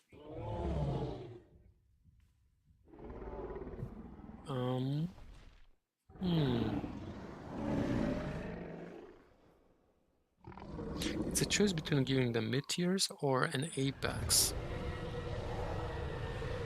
Mid-tiers would be less of a skill challenge, and then Apexes would be more of a skill challenge, because with the Apexes you have to control your slide really well with the Carno. Because Carnos don't instantly stop. When they stop, they do a slide forward like a good, 5-7 feet or something. So with the Apexes you have to be really careful with that slide, and you have to control it. You have to stop early. Let's give them a challenging fight. Let's give them...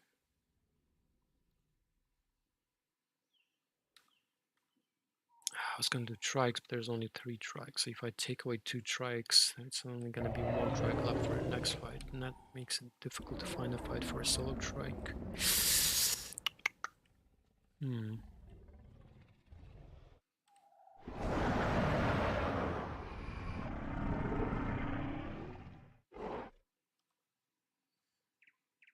Well, that's fine. I'll find something for a trike to fight.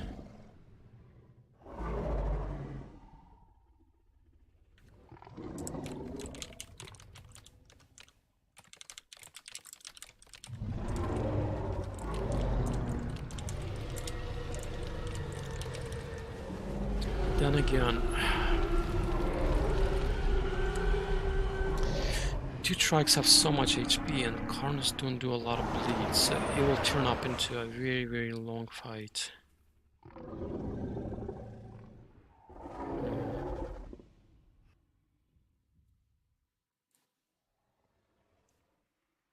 Like, you could go on for like 40 minutes. If Carnos are careful and don't get hit, this could go on for 40 minutes for a single fight, and that's very not entertaining for everybody who's sitting here waiting to fight. So maybe let's give him something else.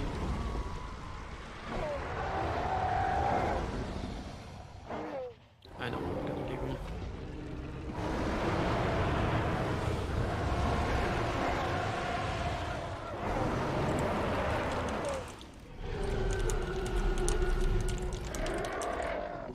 Give him a solo Giga. So Giga has a relatively good time against the Carnos, because Gigas turn quicker than the Rexes, for example, right? So Gigas, as long as Giga knows how to use its trot turn, it's really difficult for Carnos to go in without getting hit. Like, Carnos can still do it, but it just requires so much skill that they're likely gonna get hit if they're not that skilled, and which is often the case. Like, you have to be really skilled to dodge the Giga turns and counter turns. So that's kind of my bet. I think 6 Carnos versus 1 Giga is unfair if the Carnos are really good.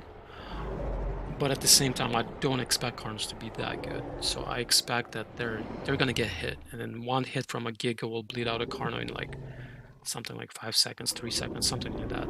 So it's basically a one-shot dino for the Carnos. So they can only afford to make 5 mistakes. So each one makes 1 mistake, dies, and then the last one, So 6 mistakes would mean the fight's pretty much over if each one makes a mistake and gets bit.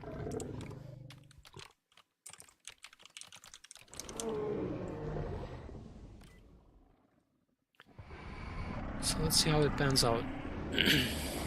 Now Giga still has to be somewhat skilled with the trot turn, so it shouldn't be crouched. It just needs to stand up and trot turn constantly trot turn, and catch the Carnos as they go in or out of a bite. Oh, it's going to the close side. Well, it's, I guess, constantly. Yep, there you go. Constantly trot turn. Nope, it's Z turning. Do not Z turn. You need to trot turn. Trot turn is faster than Z turn on the Giga specifically. No, don't Z turn. So yeah, the trot turn is so quick on the Giga that it makes it really, really difficult for the Cardinals to go in for a bite without getting hit. It's still doable, but it's difficult, extremely difficult. So it's kind of what my bet is, that Cardinals will mess up.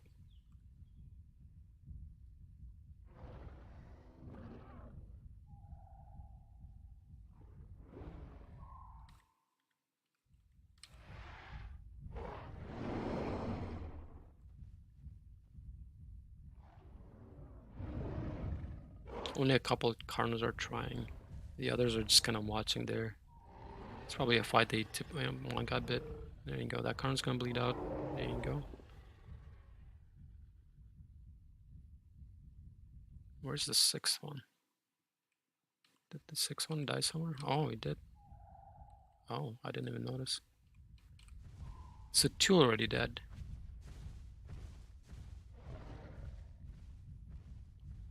It's still doable for Cardinals, don't get me wrong. It's just, do they have the skill level to do it? Oh, that one might have gotten hit. No, it didn't.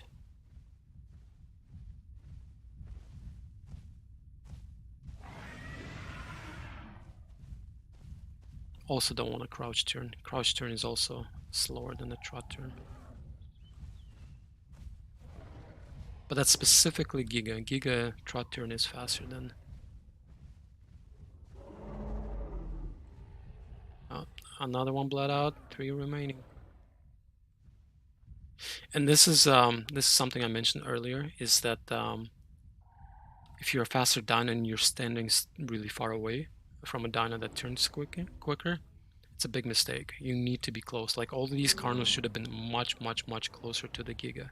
And that's how you beat somebody that turns quicker, is you stay so close, obviously if you're faster. And Cardinals are faster than the Giga. They need to be so close that every time the Giga turns away to face one of the Cardinals, the other one runs in, you know. And to do that, you have to be very close. And these Cardinals were standing really far away. So by the time this Cardinal runs towards that Giga, even if it's facing away, Giga will already turn towards it. And that's a big mistake. You want to stay as close as possible. And that's, I think, where they messed up the most. Well, it looked like 4 of them just didn't know how to fight a Giga, to be honest. And that's expected. You don't expect to see Cardinals fighting Gigas. Like, it's just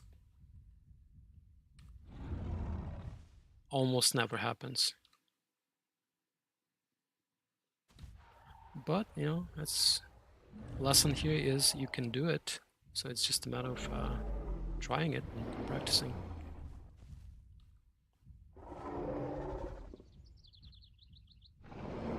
But yeah, like, this Cardinal needs to be twice as close as it is right now. Because even if the Giga charges it, it'll just run away. Like, it's... oh, it's gonna get stuck. Rip. Did he get bit? Yeah, he got bit. It's about to bleed out. Yeah, there you go.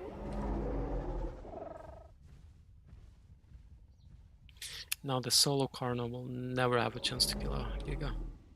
Because even if the Cardinal gets behind the Giga and starts riding it, the Giga can out-turn the Cardinal. And so the Cardinal will lose the ride or will get hit in the process. So basically, a solo Cardinal pretty much can never kill a Giga out in the open because of the turn radius and speed difference. Unless obviously it's a bad Giga. If it's a bad Giga, you can do it. Or if there's trees and cliffs to use to buffer between you and the Giga, then you can do it. But not out in the open with nothing in between. So this fight is pretty much over. Once again, the Cardinals were way too complacent. They should have been way closer, looking for the opportunity to go in.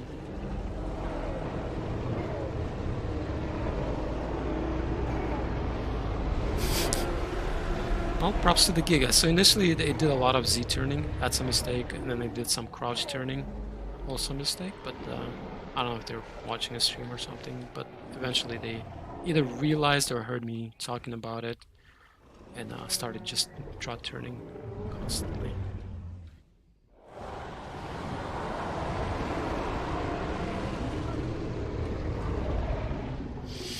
Okay, let's see who's next. Now there's 4 trikes. Interesting.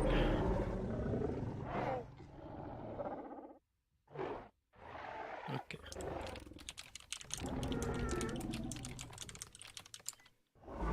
Let's get the apexes on the field.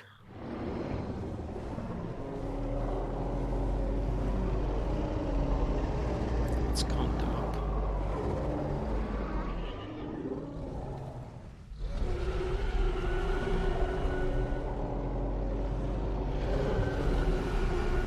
So it looks like 6 Rexes, 4 Gigas, 3 Gigas,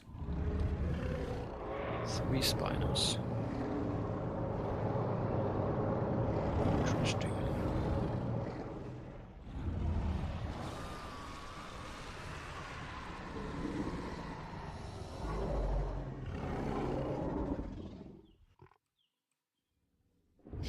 That'll be hard to divide into fights.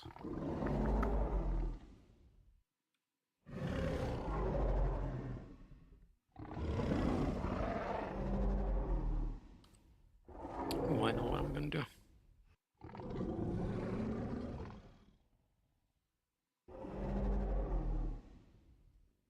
I'm gonna do a mix back. A mix back to see how they're gonna fare. So let's do, well, actually maybe not, maybe yes. Let me think about it for a second.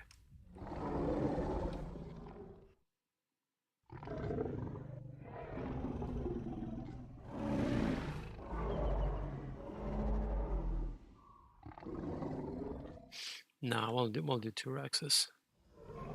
3 Rexes is too easy. 2 Rexes, however, is a pretty big challenge. Should I risk it? Because if the Rexes aren't very good, if 2 Rexes aren't very good, 4 trikes will smash them.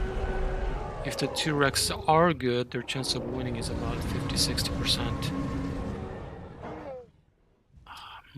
That might be a little unfair.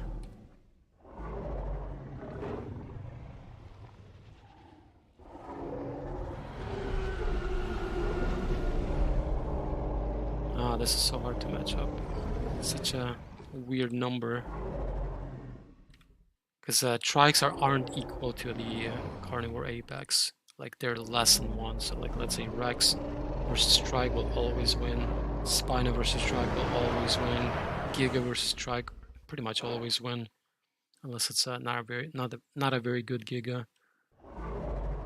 So trikes are just less than the Rex or a Giga or a Spino. So it's hard to match though.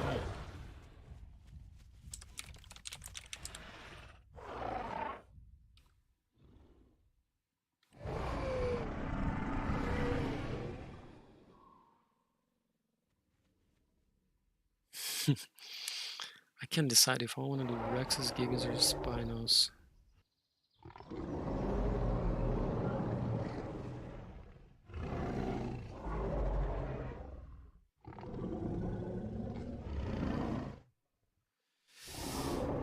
Spino pair would be better than a Rex pair. Because they'll be tankier. But without the bone break, the problem is... Well, actually, no. So the problem is without bone break, the trikes can ride the Spinos, but if the spine is positioned properly, the trikes will end up hitting each other. Yeah, let's do 2 Spinos.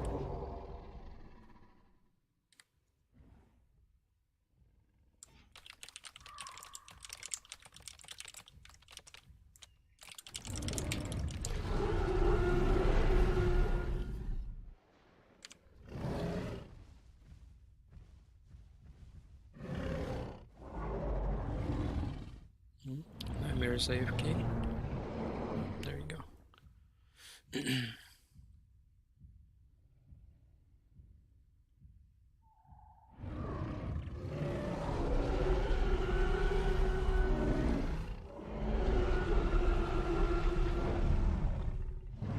Okay, so this is pretty much even. So the mistake that the Spinos could do is Spinos should spread out, actually. They should not be on top of each other because they don't want to hit each other at all whatsoever. So they want to split the fight because one Spino versus two Trikes has a very good chance of winning. Now the Trikes have a similar problem, but it's more pronounced, I guess, because they also don't want to hit each other. So one Trike needs to be in front of this Spino and then the other one behind. But it's really difficult to coordinate. You know, with 4 different Trikes, they might not even be in VC or in the same pack. So it's each individual player will have to kind of figure this out, that they need to be spread. They can't be hitting each other. If they can do it properly, the Trikes will win. If they don't, and the chances are they won't, because you know there's 4 different players, chances are they're not going to be on the same page. So if they don't do it perfectly, they will lose. Spinos should win. So I mean, it just depends. But I mean, Spinos could also make some mistakes, like if they run into each other and a bunch of Trikes on top of them and they're all just trading hits, the Spinos are going to lose. So let's see how it goes. So the Spinos definitely want to separate. They want to split the fight into a 2v1, 2v1 scenario and go from there. Well, they're doing exactly that. So both are organizing. The Spinos are organizing and the Trikes are organizing. Okay, these 2 Trikes are kind of on top of each other, hitting each other. That's not good. The other 2 are a little bit more spread. That's good. Yeah, see, these 2 are on top of each other hitting. And that's gonna make them lose if they don't fix it ASAP. Oh, the Spinos also making a mistake of getting on top of each other. Oh, this is anybody's game at this point. They're all making a mistake. Oh no. Oh no. Okay, one Trike down. One Spino. Oh, I think the Spinos are gonna lose this. Yep, they are. All the Trikes are super hurt, but yeah. Props to the Trikes. That was nice. Heal them up.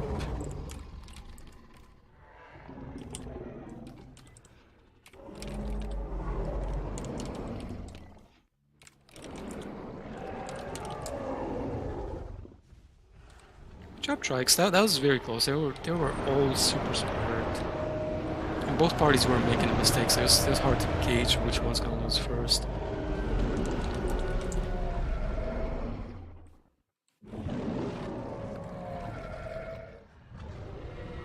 Alright, let's see.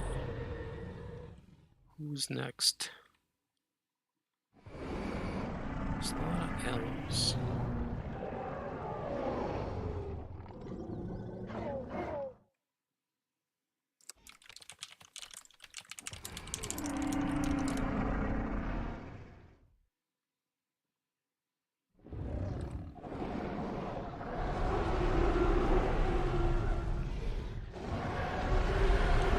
It's like 4, 5, 6.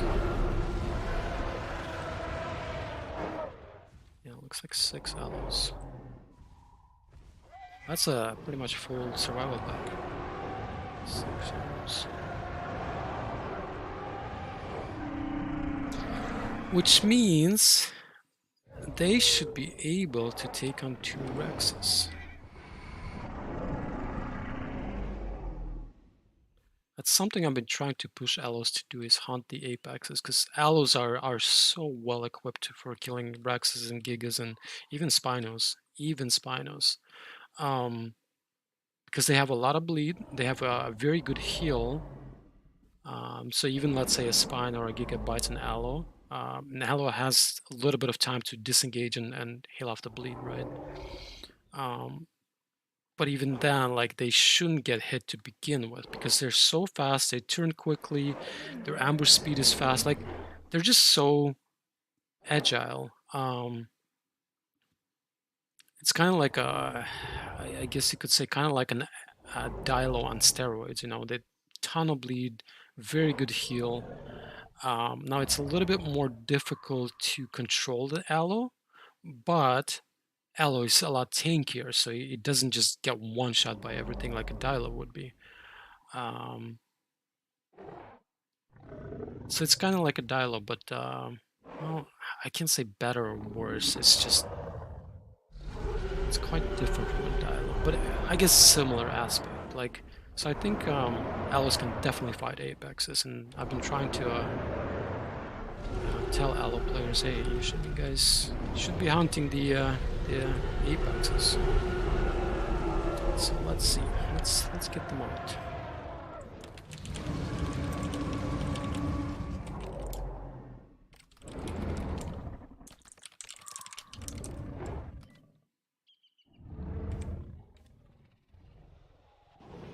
And 6 Allos can absolutely kill 2 Rexes. Absolutely. Because of that bleed, it's no joke. It's like, I want to say, what, like 6-7 bites from an Allo will bleed out a Rex? Something like that. I think it's like 6-7. Because the Dilo is about 9, if I remember correctly. So an Allo should be around, maybe even 5, honestly. I don't know about 5 though. 5 is kind of low, so maybe 6 or 7 bites will bleed out a Rex from an Allo. And they can do those 6-7 bites in just one run through slash right. Like if an Allo gets behind a Rex, it can do like 6-7 bites, disengage, and that's it. The Rex is gonna bleed out. Like it's so quick, and the Allos bite really quick as well. So it's like it's basically like 10 seconds, maybe 15 seconds behind a Rex. So you get behind the Rex, 10-15 seconds of biting, disengage, and that's it. The Rex is gonna bleed out. But is just getting into that point, getting behind the Rex without getting bit. That's a challenge, right, for the Yellow, because of the slide, big body, so and the long tail. The Rex can nip the tail. So I mean, we'll see how it goes.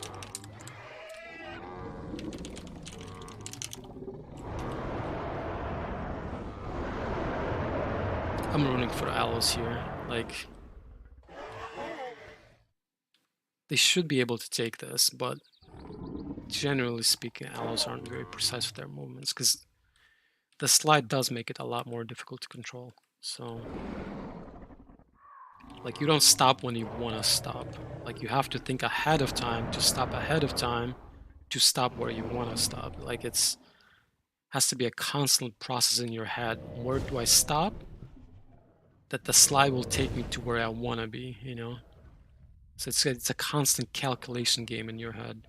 Oh, this Allo almost messed up. Oh, almost messed up again. It needs to clean up the right. And the Rex needs to counter turn. It can't just turn left the entire time. Oh, actually, you got him. Okay. So Rex got lucky with that, but generally speaking, Rex wants to be turning and counter turning, and that's how you get the Allo off of you, because Allo cannot keep up with the a much sharper counter turn that the Rex has. I mean, I shouldn't say impossible. I should say it's very difficult for an Allo to keep up with the counter turns. It's doable, but extremely, extremely difficult. Alright, 3 Allos down. But that one Allo did get quite a few bites in. Maybe not, actually. Maybe it was too far to get a lot of bites in. Yeah, I don't see a lot of scars. Yeah, he must have missed most of the bites. That's a problem. Oh, that one got caught. Oh no, 2 Allos remaining. I think they can still pull it off. I want to say this. 2 Allos absolutely can kill 2 Rexes. But it's just got so much more difficult now. Okay, is that Allo gonna be able to ride?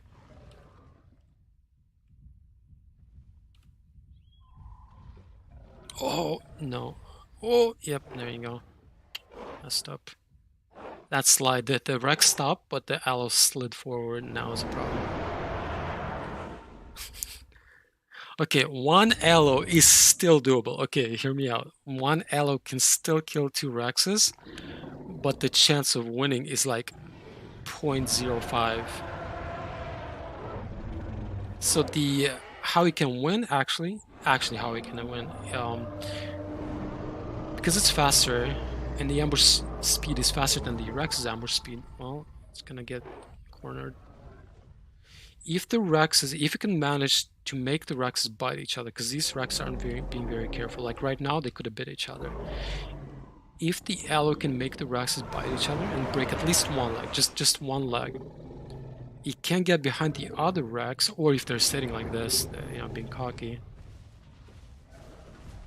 It needs to be careful with the slide. I'm rooting for the yellow, but the yellow is not very precise with the slide. Almost, well, he made a mistake there. It just didn't get hit, but it definitely could have got hit. But anyway, so hear me out. So if he can make the Rex break each other's leg, or at least one leg, that's all it takes, just one leg, he can get behind the other Rex, get 7 bites and bleed him out, and then kill the one that's, with the broken leg. So he can still do it. It's just going to be very, very difficult. It's got some bites in now, though, so... Y'all want to know who this aloe is. It's playing pretty well. Ghost, yeah.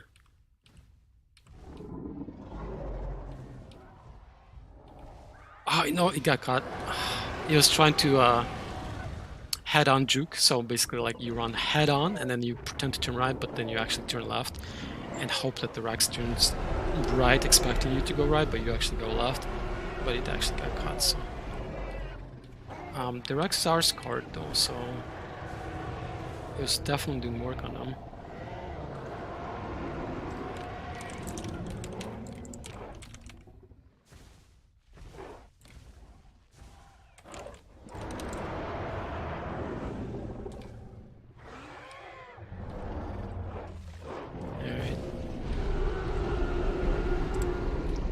Sad, I was rooting for the aloes. Come on. Come on, aloes. Let's fix the clouds.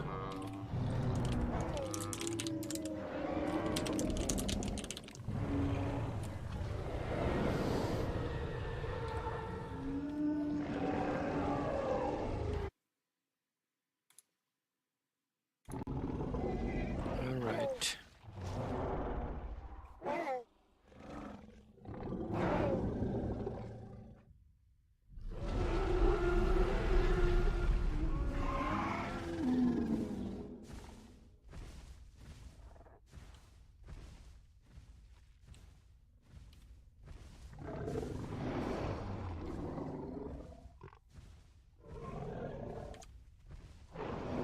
So there's a Kama.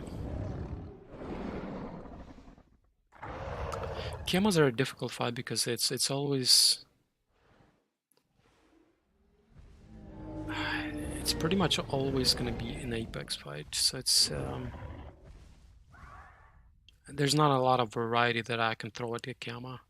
Now, if I had like 6 Sukos, maybe 4 Sukos, I would throw it at the Kama, because Sukos can actually kill a Kama. But I don't have 4 Sukos. I mean, even 2 Sukos can kill a Kama, but it's just really, really long and difficult, so like 3-4 Sukos would be better.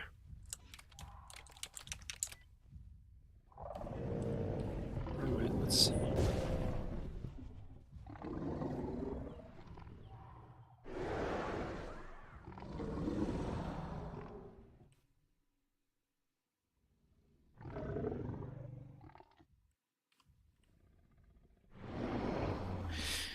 I want to do... How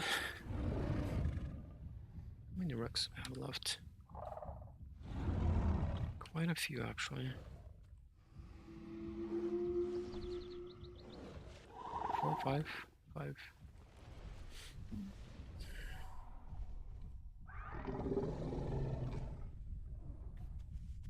Let's split it up into smaller 4 fights, which will be the 2 gigas. What's the name? Actually, I can't tell.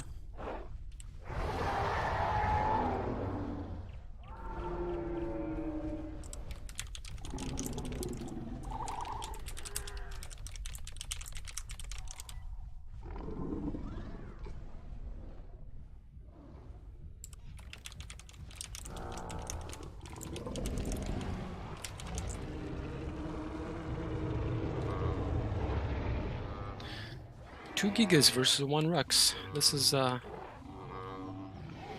such a fun fight. Like, it can go either way. It's like 50-50 who wins. It's all about skill. Everything about this fight is just skill. Who's gonna be... Well, no, actually I'm wrong. There's a tiny bit of luck. That's leg break.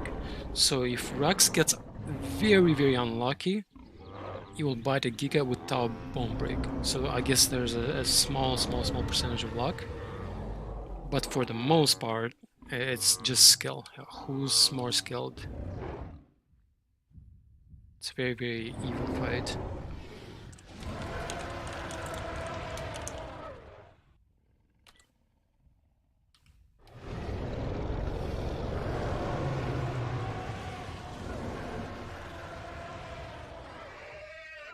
So if Gigas are skilled, they'll have one distracting, one getting behind, but Rex can counter with his skill and not let that happen. You know, just like this. Yeah, there you go. Chase it away. Make them lose the ambush speed and then chase him down. Like, he could chase down this Giga right now. Like, right now he could chase down this Giga and the other one won't. The other one can't keep up, so he can actually bite this Giga and turn around and face the other one. That's a mistake that the Gigas are doing right now. They're losing their ambush speed too frequently. But at the same time, since the Rex is not capitalizing on their mistake, they're actually making him waste stamina, which is so crucial for the Rex. So they're making a mistake, but he's also making a mistake, and that both mistakes combined is actually playing in the Giga's favor because they're wasting the Rex's stamina. So Rex needs to capitalize whenever the Gigas lose the ambush speed and they're relatively close. He needs to chase them down. Yep, turn around right now. Oh, there you go. Head on, broke one leg. Now he needs to... Well, he's kind of in a tight spot. He needs to keep running, but he's running out of room to run. So he needs to face this Giga and break his leg. Oh, there you go, counter turn. Oh no, he didn't break the leg. He should have counter turned again. Oh, he's in trouble. He's in trouble. This Giga, he's gonna run out of stamina. Yeah, he's actually gonna die. Oh man. So over here, he made a mistake. He was in a good spot to turn left and counter turn the other Giga that was just ran through the left side of him, but he chose to go through this Giga, and that was a big mistake. He should have turned around and bit the other one. He was in a really good spot to do so. He just needed to turn left.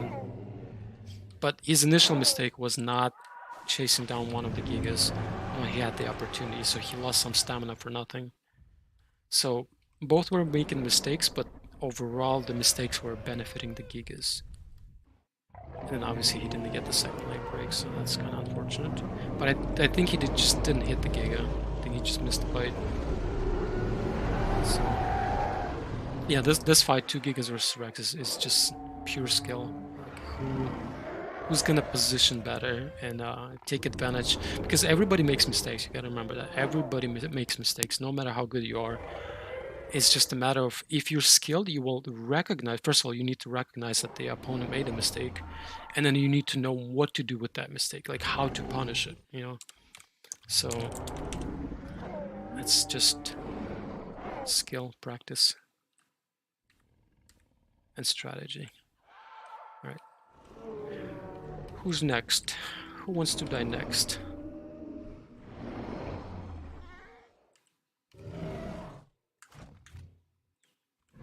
It's quite a few Sarahs. They're trying to prove to me that Sarahs aren't weak, because I mentioned that earlier, that they're very average. So they're like, we're gonna go Ceres and just smash everything you throw at us. What if 4 Ceres versus a Spino? That sounds fair, right, guys? 4 Ceres versus Spino? It's like 4 versus 1. Obviously, that's that's good, right? I'm so mean.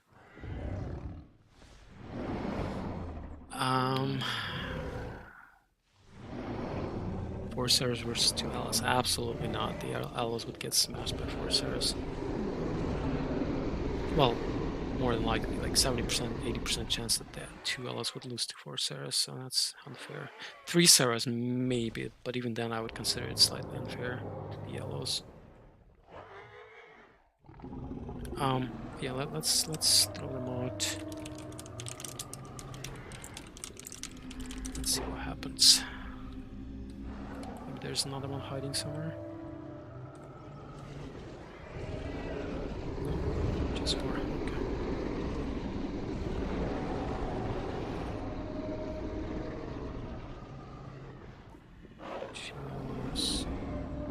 What if we do the 2 Subrax? Yeah, 2 Subraxes.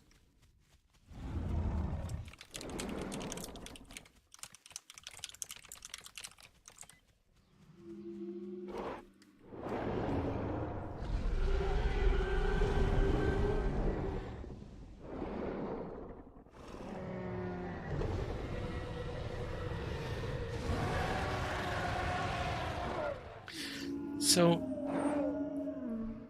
1 for 1, I think it's unfair because Sarah versus Rex 1v1 is pretty much 50-50. But in larger numbers, the bigger dinos benefit, right? Because the 2 Subrexes can protect each other, so they kind of not nullify, but they make that disadvantage of having an exposed back a lot smaller than if they were solo. So if there's 2 of them and they are effectively protecting each other, so if they don't split up, they stay together, and basically bite anybody who gets on the backside of the other Subrex, they're going to be in a good spot. So that makes it, they lose the disadvantage to a degree, to a big degree, which makes it a lot more difficult for the Ceres to go in, because the Ceres are so squishy that every bite, so basically every mistake a Sarah makes is 5 times more punishable. Well, maybe not punishable is the word I'm looking for, but severe as if a Subrex made a mistake in this particular scenario. So in a back versus back scenario, instead of 1 versus 1 scenario. Simply because the Subrex are tankier and do more damage per bite. So their mistakes aren't as bad as a Ceres would be. And that's why I decided to do 4 versus 2. Because a lot of the disadvantages that a solo Subrex would have are kind of nullified by the fact that it has a teammate to protect its back. So let's see what happens.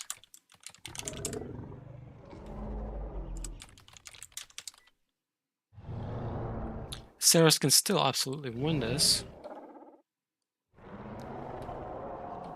but it's definitely difficult. Well, it's about 50-50 right now because it's 4 versus 2. What they need to do is start messing with these Subrexes. Just run at them, run around them, whatever. Try to force them to split up, right? Because the Subrexes, if they have to keep an eye on this, all 4 Ceres, as well as their packmate to defend their packmate, it's a lot to keep track of. So eventually they're going to start making mistakes. So that's all Ceres need to do. There you go, right now, boom, split up. And that's what the Ceres need to do. First of all, they need to be closer. All Ceres need to be closer. And then 2, start dancing around them. Just start making... turn Sarah. Oh my god. Tried to brake check, but it's a little too late. The Ceres are also faster than the Subrexes, by the way. So in sprint. And that's a big advantage to have. I think the Ceres lost. This Subrex is really hurt. Was this Sarah? Sarah's healthy. Okay, so... Oh, no. Oh, it's in trouble. It's about to die. Yeah, there you go. Yeah, so the Sarah's mistake was they're way too far away from the Subrexes. And they just kind of went in one by one. You know, one Sarah was sitting all the way over here not doing anything. The other one was over here somewhere. So it was like, initially it was like kind of like 2v2. And then another 2v2 kind of thing. So that's unfortunate.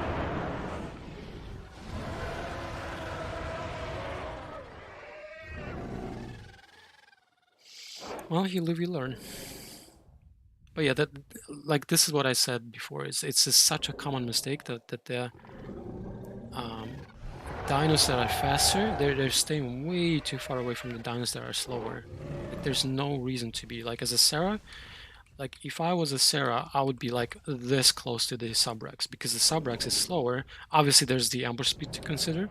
So if the Subrex was in ambush speed, I would get my own ambush speed, and then what I would do is I would face tank the Subrex. But anyway, I'm getting into a different mechanic. But if you're a faster dino, you want to be closer to the slower dino. That's just universal because if you're too far away, you cannot capitalize on the mistake that your opponent is going to make. If you're too far away, you will not get there in time to punish them for their mistake. So you need to be close if you're faster. If you're slower, it depends on the matchup. That's a whole other topic. But if you're the faster dino, you need to be closer. You need to be very, very, very close to the slower dino and punish them for any mistake they make. And that's just such a common mistake. Like, people just stay so far away from dinos that are slower than them, and that's a lot of opportunity wasted. Okay, let's jump into the next fight. We have a lot of Rexes. We need to get rid of the Rexes.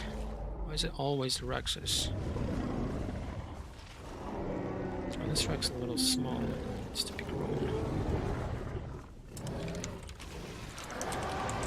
There we go.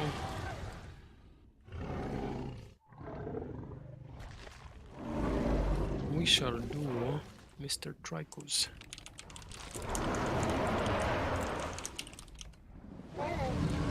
Trix.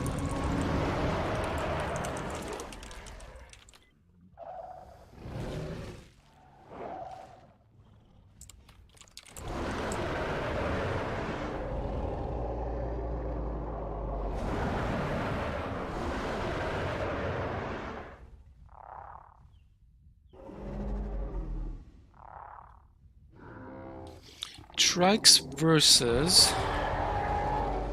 what shall we give them? Well, there's 3 of them, so 2 Rex would be more or less even. I mean, I think slight advantage goes to Rex, so it's about 55-45 to the Rexes, if it's 2 Rexes versus 3 Trikes.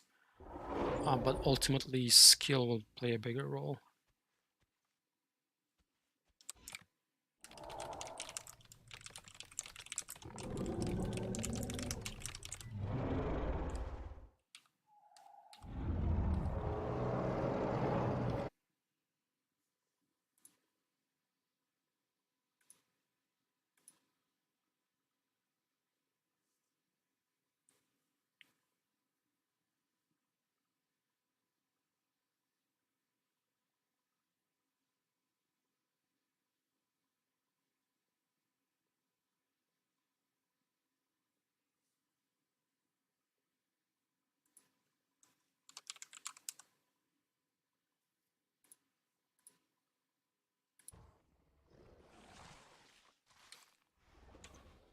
Oh, person DC'd, so let's give him another Rex.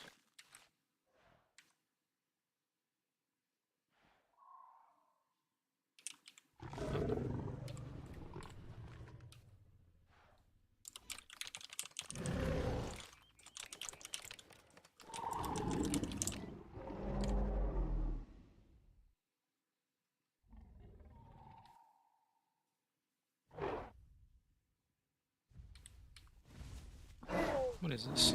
Tiny Utah. Tiny baby Utah.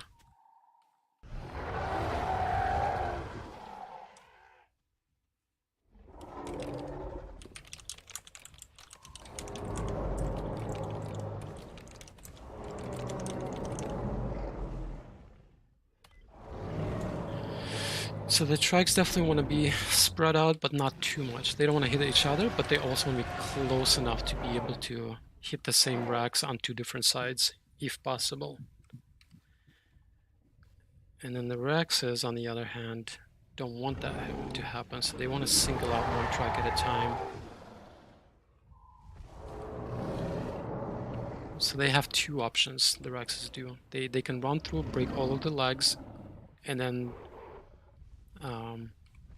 work with that, or just single out one trike at a time, just go for one trike. But that's dangerous, because if you don't break all three legs, there's a chance that one of the trikes that doesn't have a broken leg will just ride you to death, right? Or chase you down and waste your stamina, and then you're kind of screwed. So I think the first option is better. Break all the legs first, and then work after that. Okay, one leg broken. Oh, did it get stumped? Second leg broken, so there's one trike left to break the leg, and the wrecks aren't helping each other, so that's not good. Oh, that trike that didn't break the leg should have kept chasing. Yeah, there you go. Well, now it's too late. Now it's gonna have a broken leg. Yeah, it should have kept chasing because it didn't have the broken leg. Like the trikes shouldn't worry about turning around to defend the other trikes. If he doesn't have the broken leg, he just needs to keep chasing the wrecks, because that's how you would protect the other trikes, by chasing the wrecks. This is anybody's game right now, I think. Like, everybody's really hurt right now. I think that Rexes might be winning, but at the same time, they are quite hurt. Oh, there goes one, so it's just one versus one left. I don't know who's gonna win. They both look like on first screen. Like, either one could just kill over and die right now. I don't know who's gonna win. Like, Rex could bleed out, but at the same time, one more bite could kill the trike, or trike could also bleed out. The Rex died first. Nice. Good job.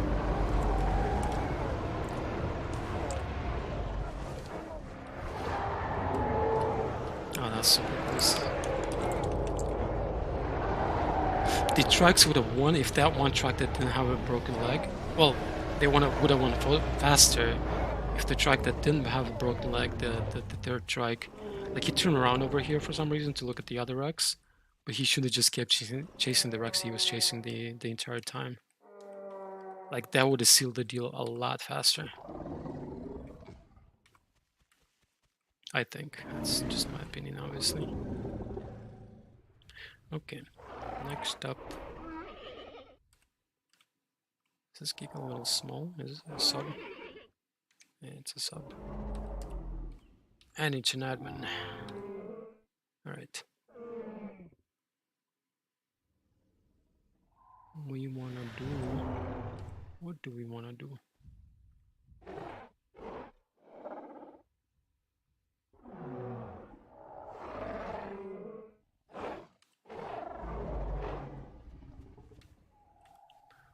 We are gonna do...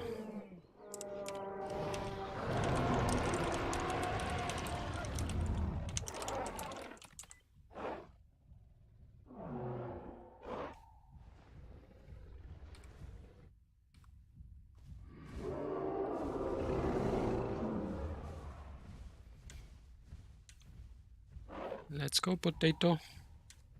It's their actual name. I'm not being toxic. Come on, Potato.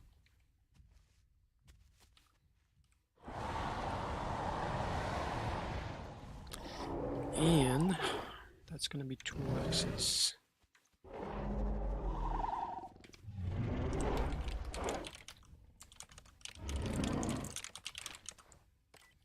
So why is it 2 Rexes versus 2 Spinos and a Giga? Is because 2 Rexes versus 2 Spinos is unfair to the Spinos. Like, Spinos have a pretty significant disadvantage in that fight, so they need the extra help. because 2 Rexes.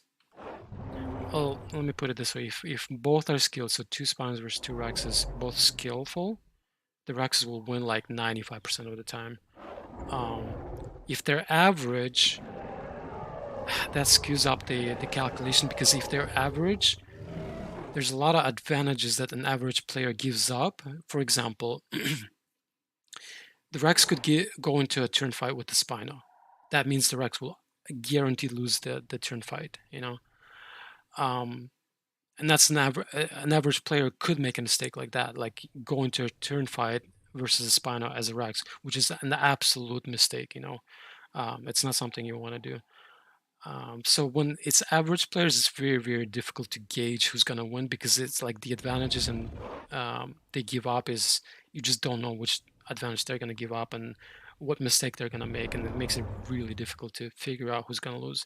But if they're skillful, the Rex will win 95% of the time against 2 Spinos. So that's why the extra Giga, to make it a little bit more balanced. Well, a lot more balanced, I should say, because 3 versus 2 is...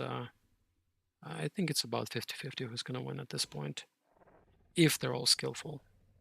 So if they're not skillful, then I mean, it's just, I don't know. You can't gauge that.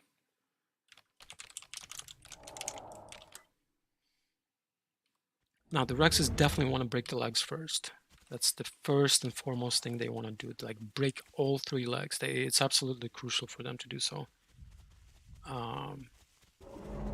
Because if one of these, and these 3 need to split up immediately, so that doesn't happen. Because if they're split up and the Rex charges, let's say, the Giga, then the Spino is chasing the Rex, right? That's how it... Oh, nice juke. Very nice juke. Yep, and now the Giga is going to be chasing. Keep chasing, keep chasing. Yeah, that's what it should be doing. Oh, the Rex didn't break the leg of the Spino. Oh, that's so unlucky. Oh, no, this is so bad. The other Rex is trying to help, but no leg break again.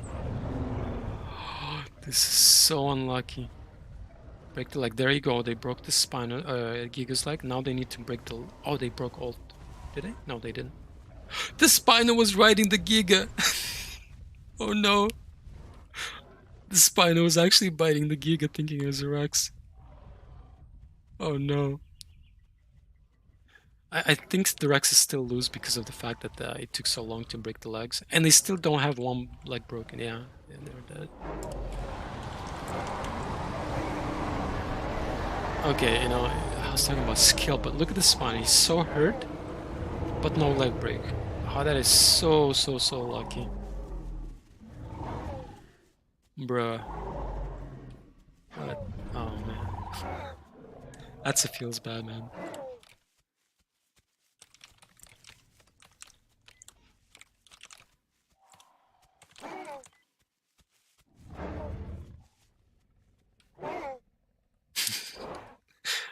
The Spino was biting the Giga. Oh no.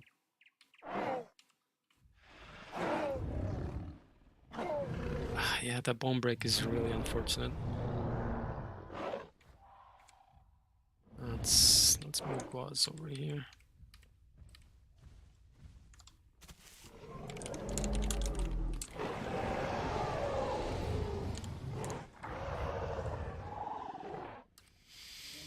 Yeah, what can you do?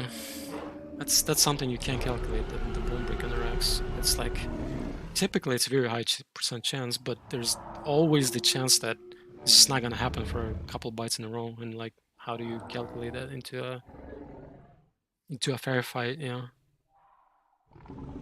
like if I thought that was gonna happen, I would just done 2 versus 2. But like, you can't expect the bone break not to happen for so many hits. Alright, anyway, let's... Next! Moving on. Oh, that's quite a few, just... see.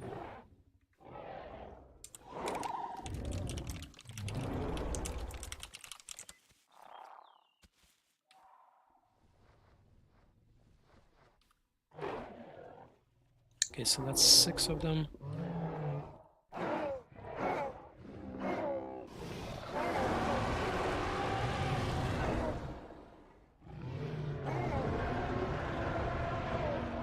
Yeah, I think 3 yellows is a fair fight. Let's do 3 yellows.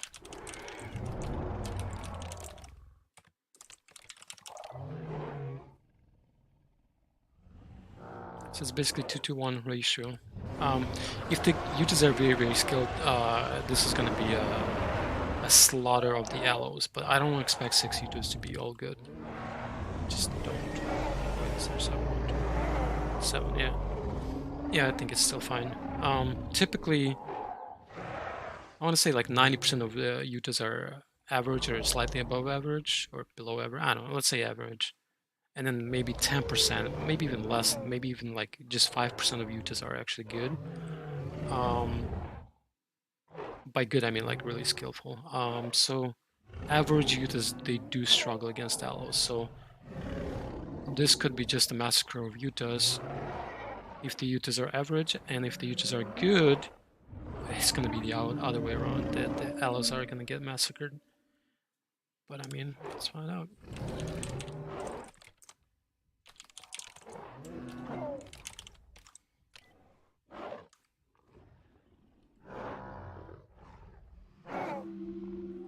Now there's 8 Utahs actually. Oh, it's still fine.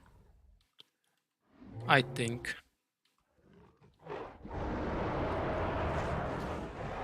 Because in large numbers, it benefits the bigger dinos. So like if it was 2 Utahs versus 1 Allo, it would not be the same as 4 Utahs versus 2 Allos.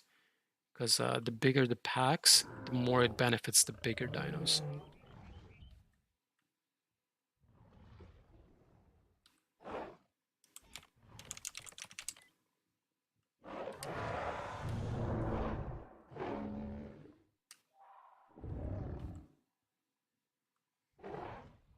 So the Allos are doing something really cool right now that I really like, is they're keeping their ambush speed up for as long as they can, probably to look for an opportunity to chase down a Utah that loses its ambush speed, because a Utah sprint is slower than the ambush speed of the Allo.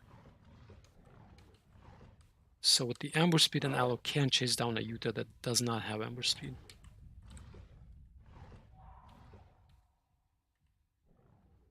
And anytime Allos stop, they need to crouch immediately to get that ambush speed up. Like if you see the Allo stop and, you know, and turn or whatever it's doing, it needs to crouch immediately as soon as it stops.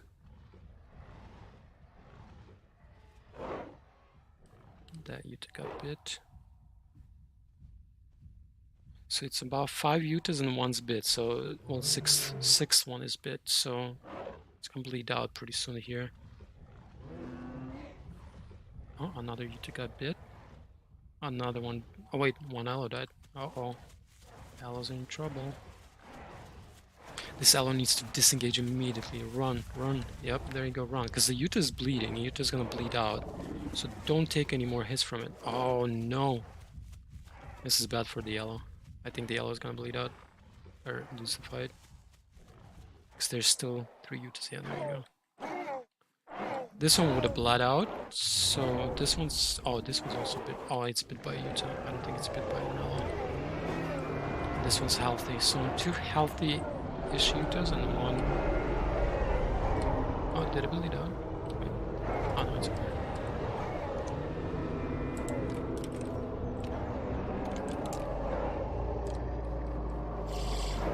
Well done Utahs, but I think Allos could have played better as well. I think they could have protected each other a bit more. So one of the things that you want to do as an Allo, so very common, and I want to say it's like 99% of the time that a Utah is killing an Allo.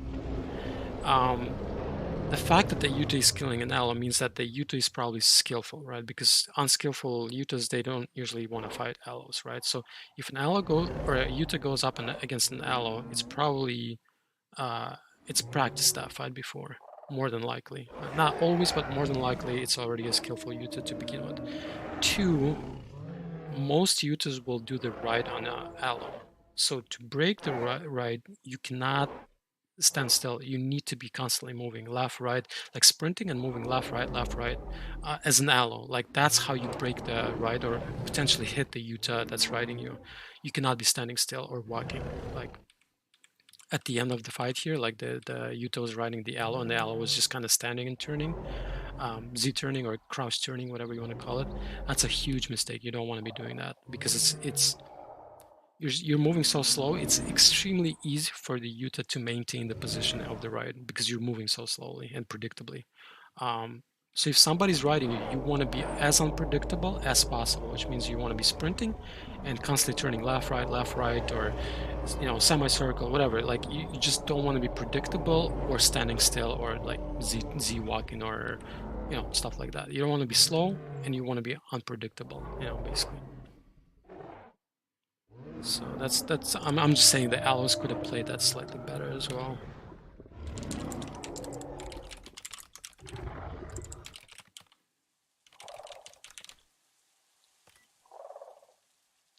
Anyway, what do we have left here? So Maya, Carno, Suko, Sabrak, Subgiga, Dilo. Where did the other Dilo go? Disappeared. I don't know if this stack is in the fight. Oh, it's Seth. Let's see. So I think we'll throw the...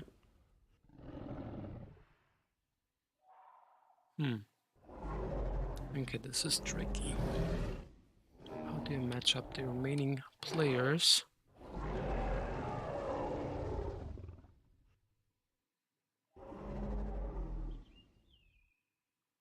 Oh, I know, okay. So we're gonna do Giga versus...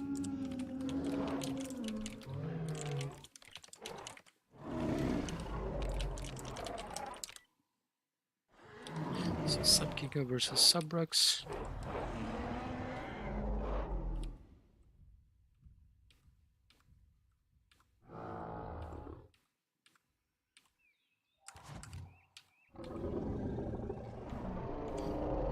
Rupture doesn't want to fight.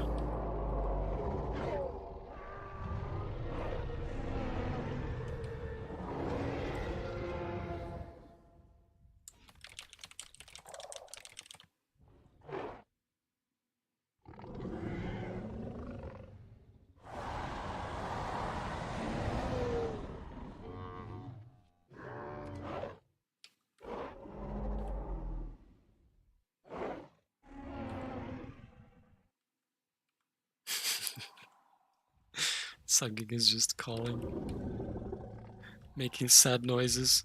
Please don't kill me.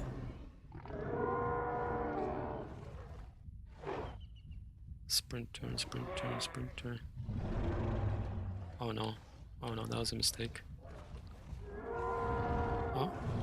Nice attempt for a brake check, but you want to be running unpredictably before you brake check. Like right now would be a perfect time to brake check, but it's too late now.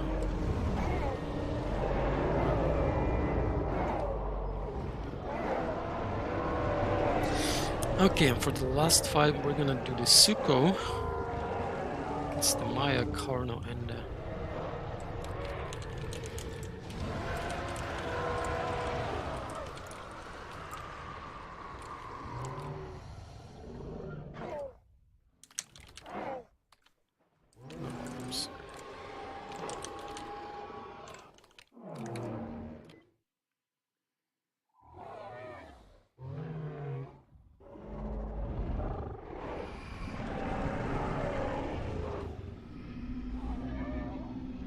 oh, there's more than seconds.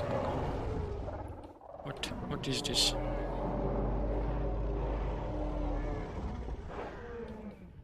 We shall move them out the field.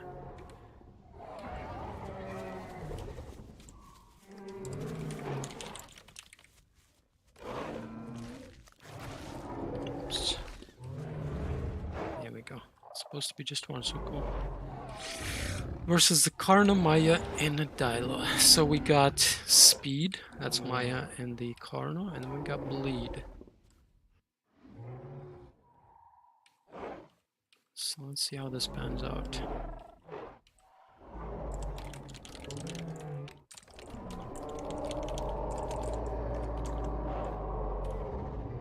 Oh, we got The Suko has a significant advantage in bleed and tankiness though, so it's gonna take quite a bit for these three to kill it. And they're gonna have to be very precise with their movements, because the bleed on a Suko is no joke. Bite force as well. Like if any of them get bit, well, the Dilo is gonna get one shot. If the Carno gets bit, it might bleed out just from one bite if it never sits down. I don't remember for sure, it might be 2 bites, but I think even 1 bite might bleed out a Carno. Yeah, it's probably 2 bites though.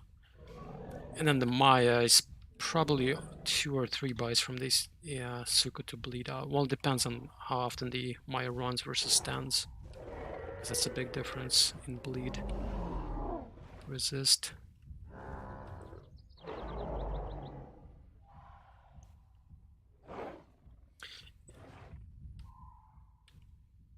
So of the 3, the most damage is going to be from the Dilo. Like if the Dilo can get those bites in, that bleed's gonna be really important. If it doesn't, the Carno and the Maya will struggle to kill this the Suko, because it's just Carno doesn't do a lot of bleed, and then Maya doesn't do any bleed whatsoever. And Suko is quite tanky against, like, you know, small flat damage, which is what basically Carno and... Oh no, the Dilo died. Rip. Oh, now this is gonna be really difficult for these two. Because even though they're fast, they're not easy to control dinos. Because Carno has a slide, and Maya has a pretty wide turn radius, so it's difficult to get behind the Suko. But there are 2 of them, so that makes it easier. But they just don't do a lot of damage. That's the problem. Like, they're gonna have to hit the Suko so many times to kill it. Oh, did that land? Hopefully that landed.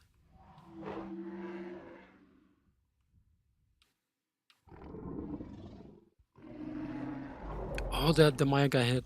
Oh no, it's gonna be bleeding pretty hardcore. The Suko's BMing them. Head nodding. Yeah, the Suko's patient. I like the Suko. It's pretty good. He's patient. Let them come to me. Don't chase them around. Just pay attention. Oh, yeah, there we go. Very smart. Oh, and he's even paying attention to the Carno. Oh, that's so good. That's really good. It's very rare you find players that are keeping tabs of everybody around them. Which is, I think, is absolutely important when you're fighting a Pago. The Maya's dead. Yeah, I think that the Carno is probably not going to be able to finish this. There's just... The Suko just seems very good, and against a good Suko, a Carno does not have a chance. Well, 1% chance, let's put it that way.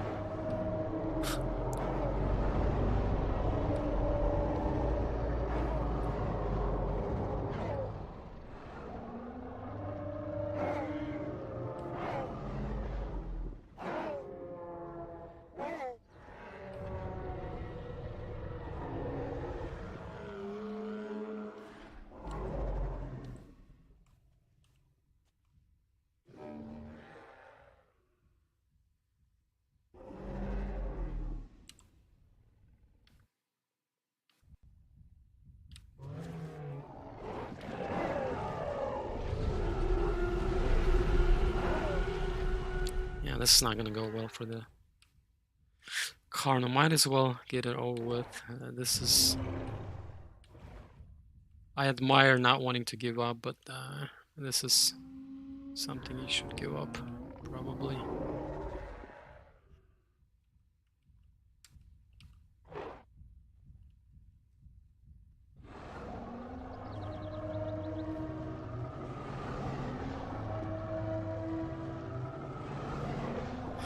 This is also another thing that you notice, how the Suko is constantly doing these minimal adjustments.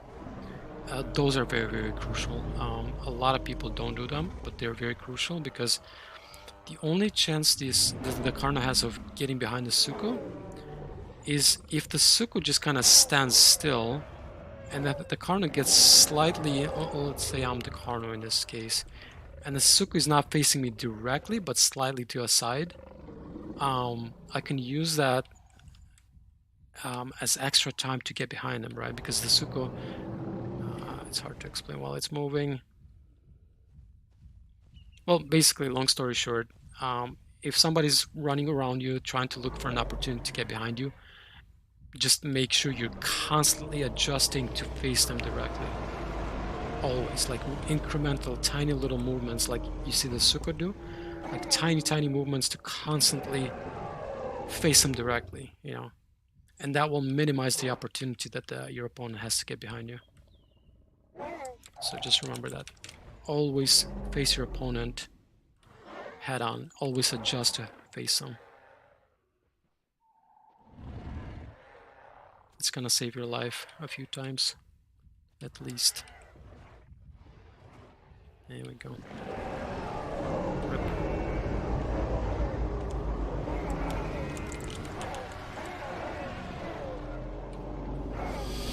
All right, that was pretty fun. It's been a long time since I had a fight night.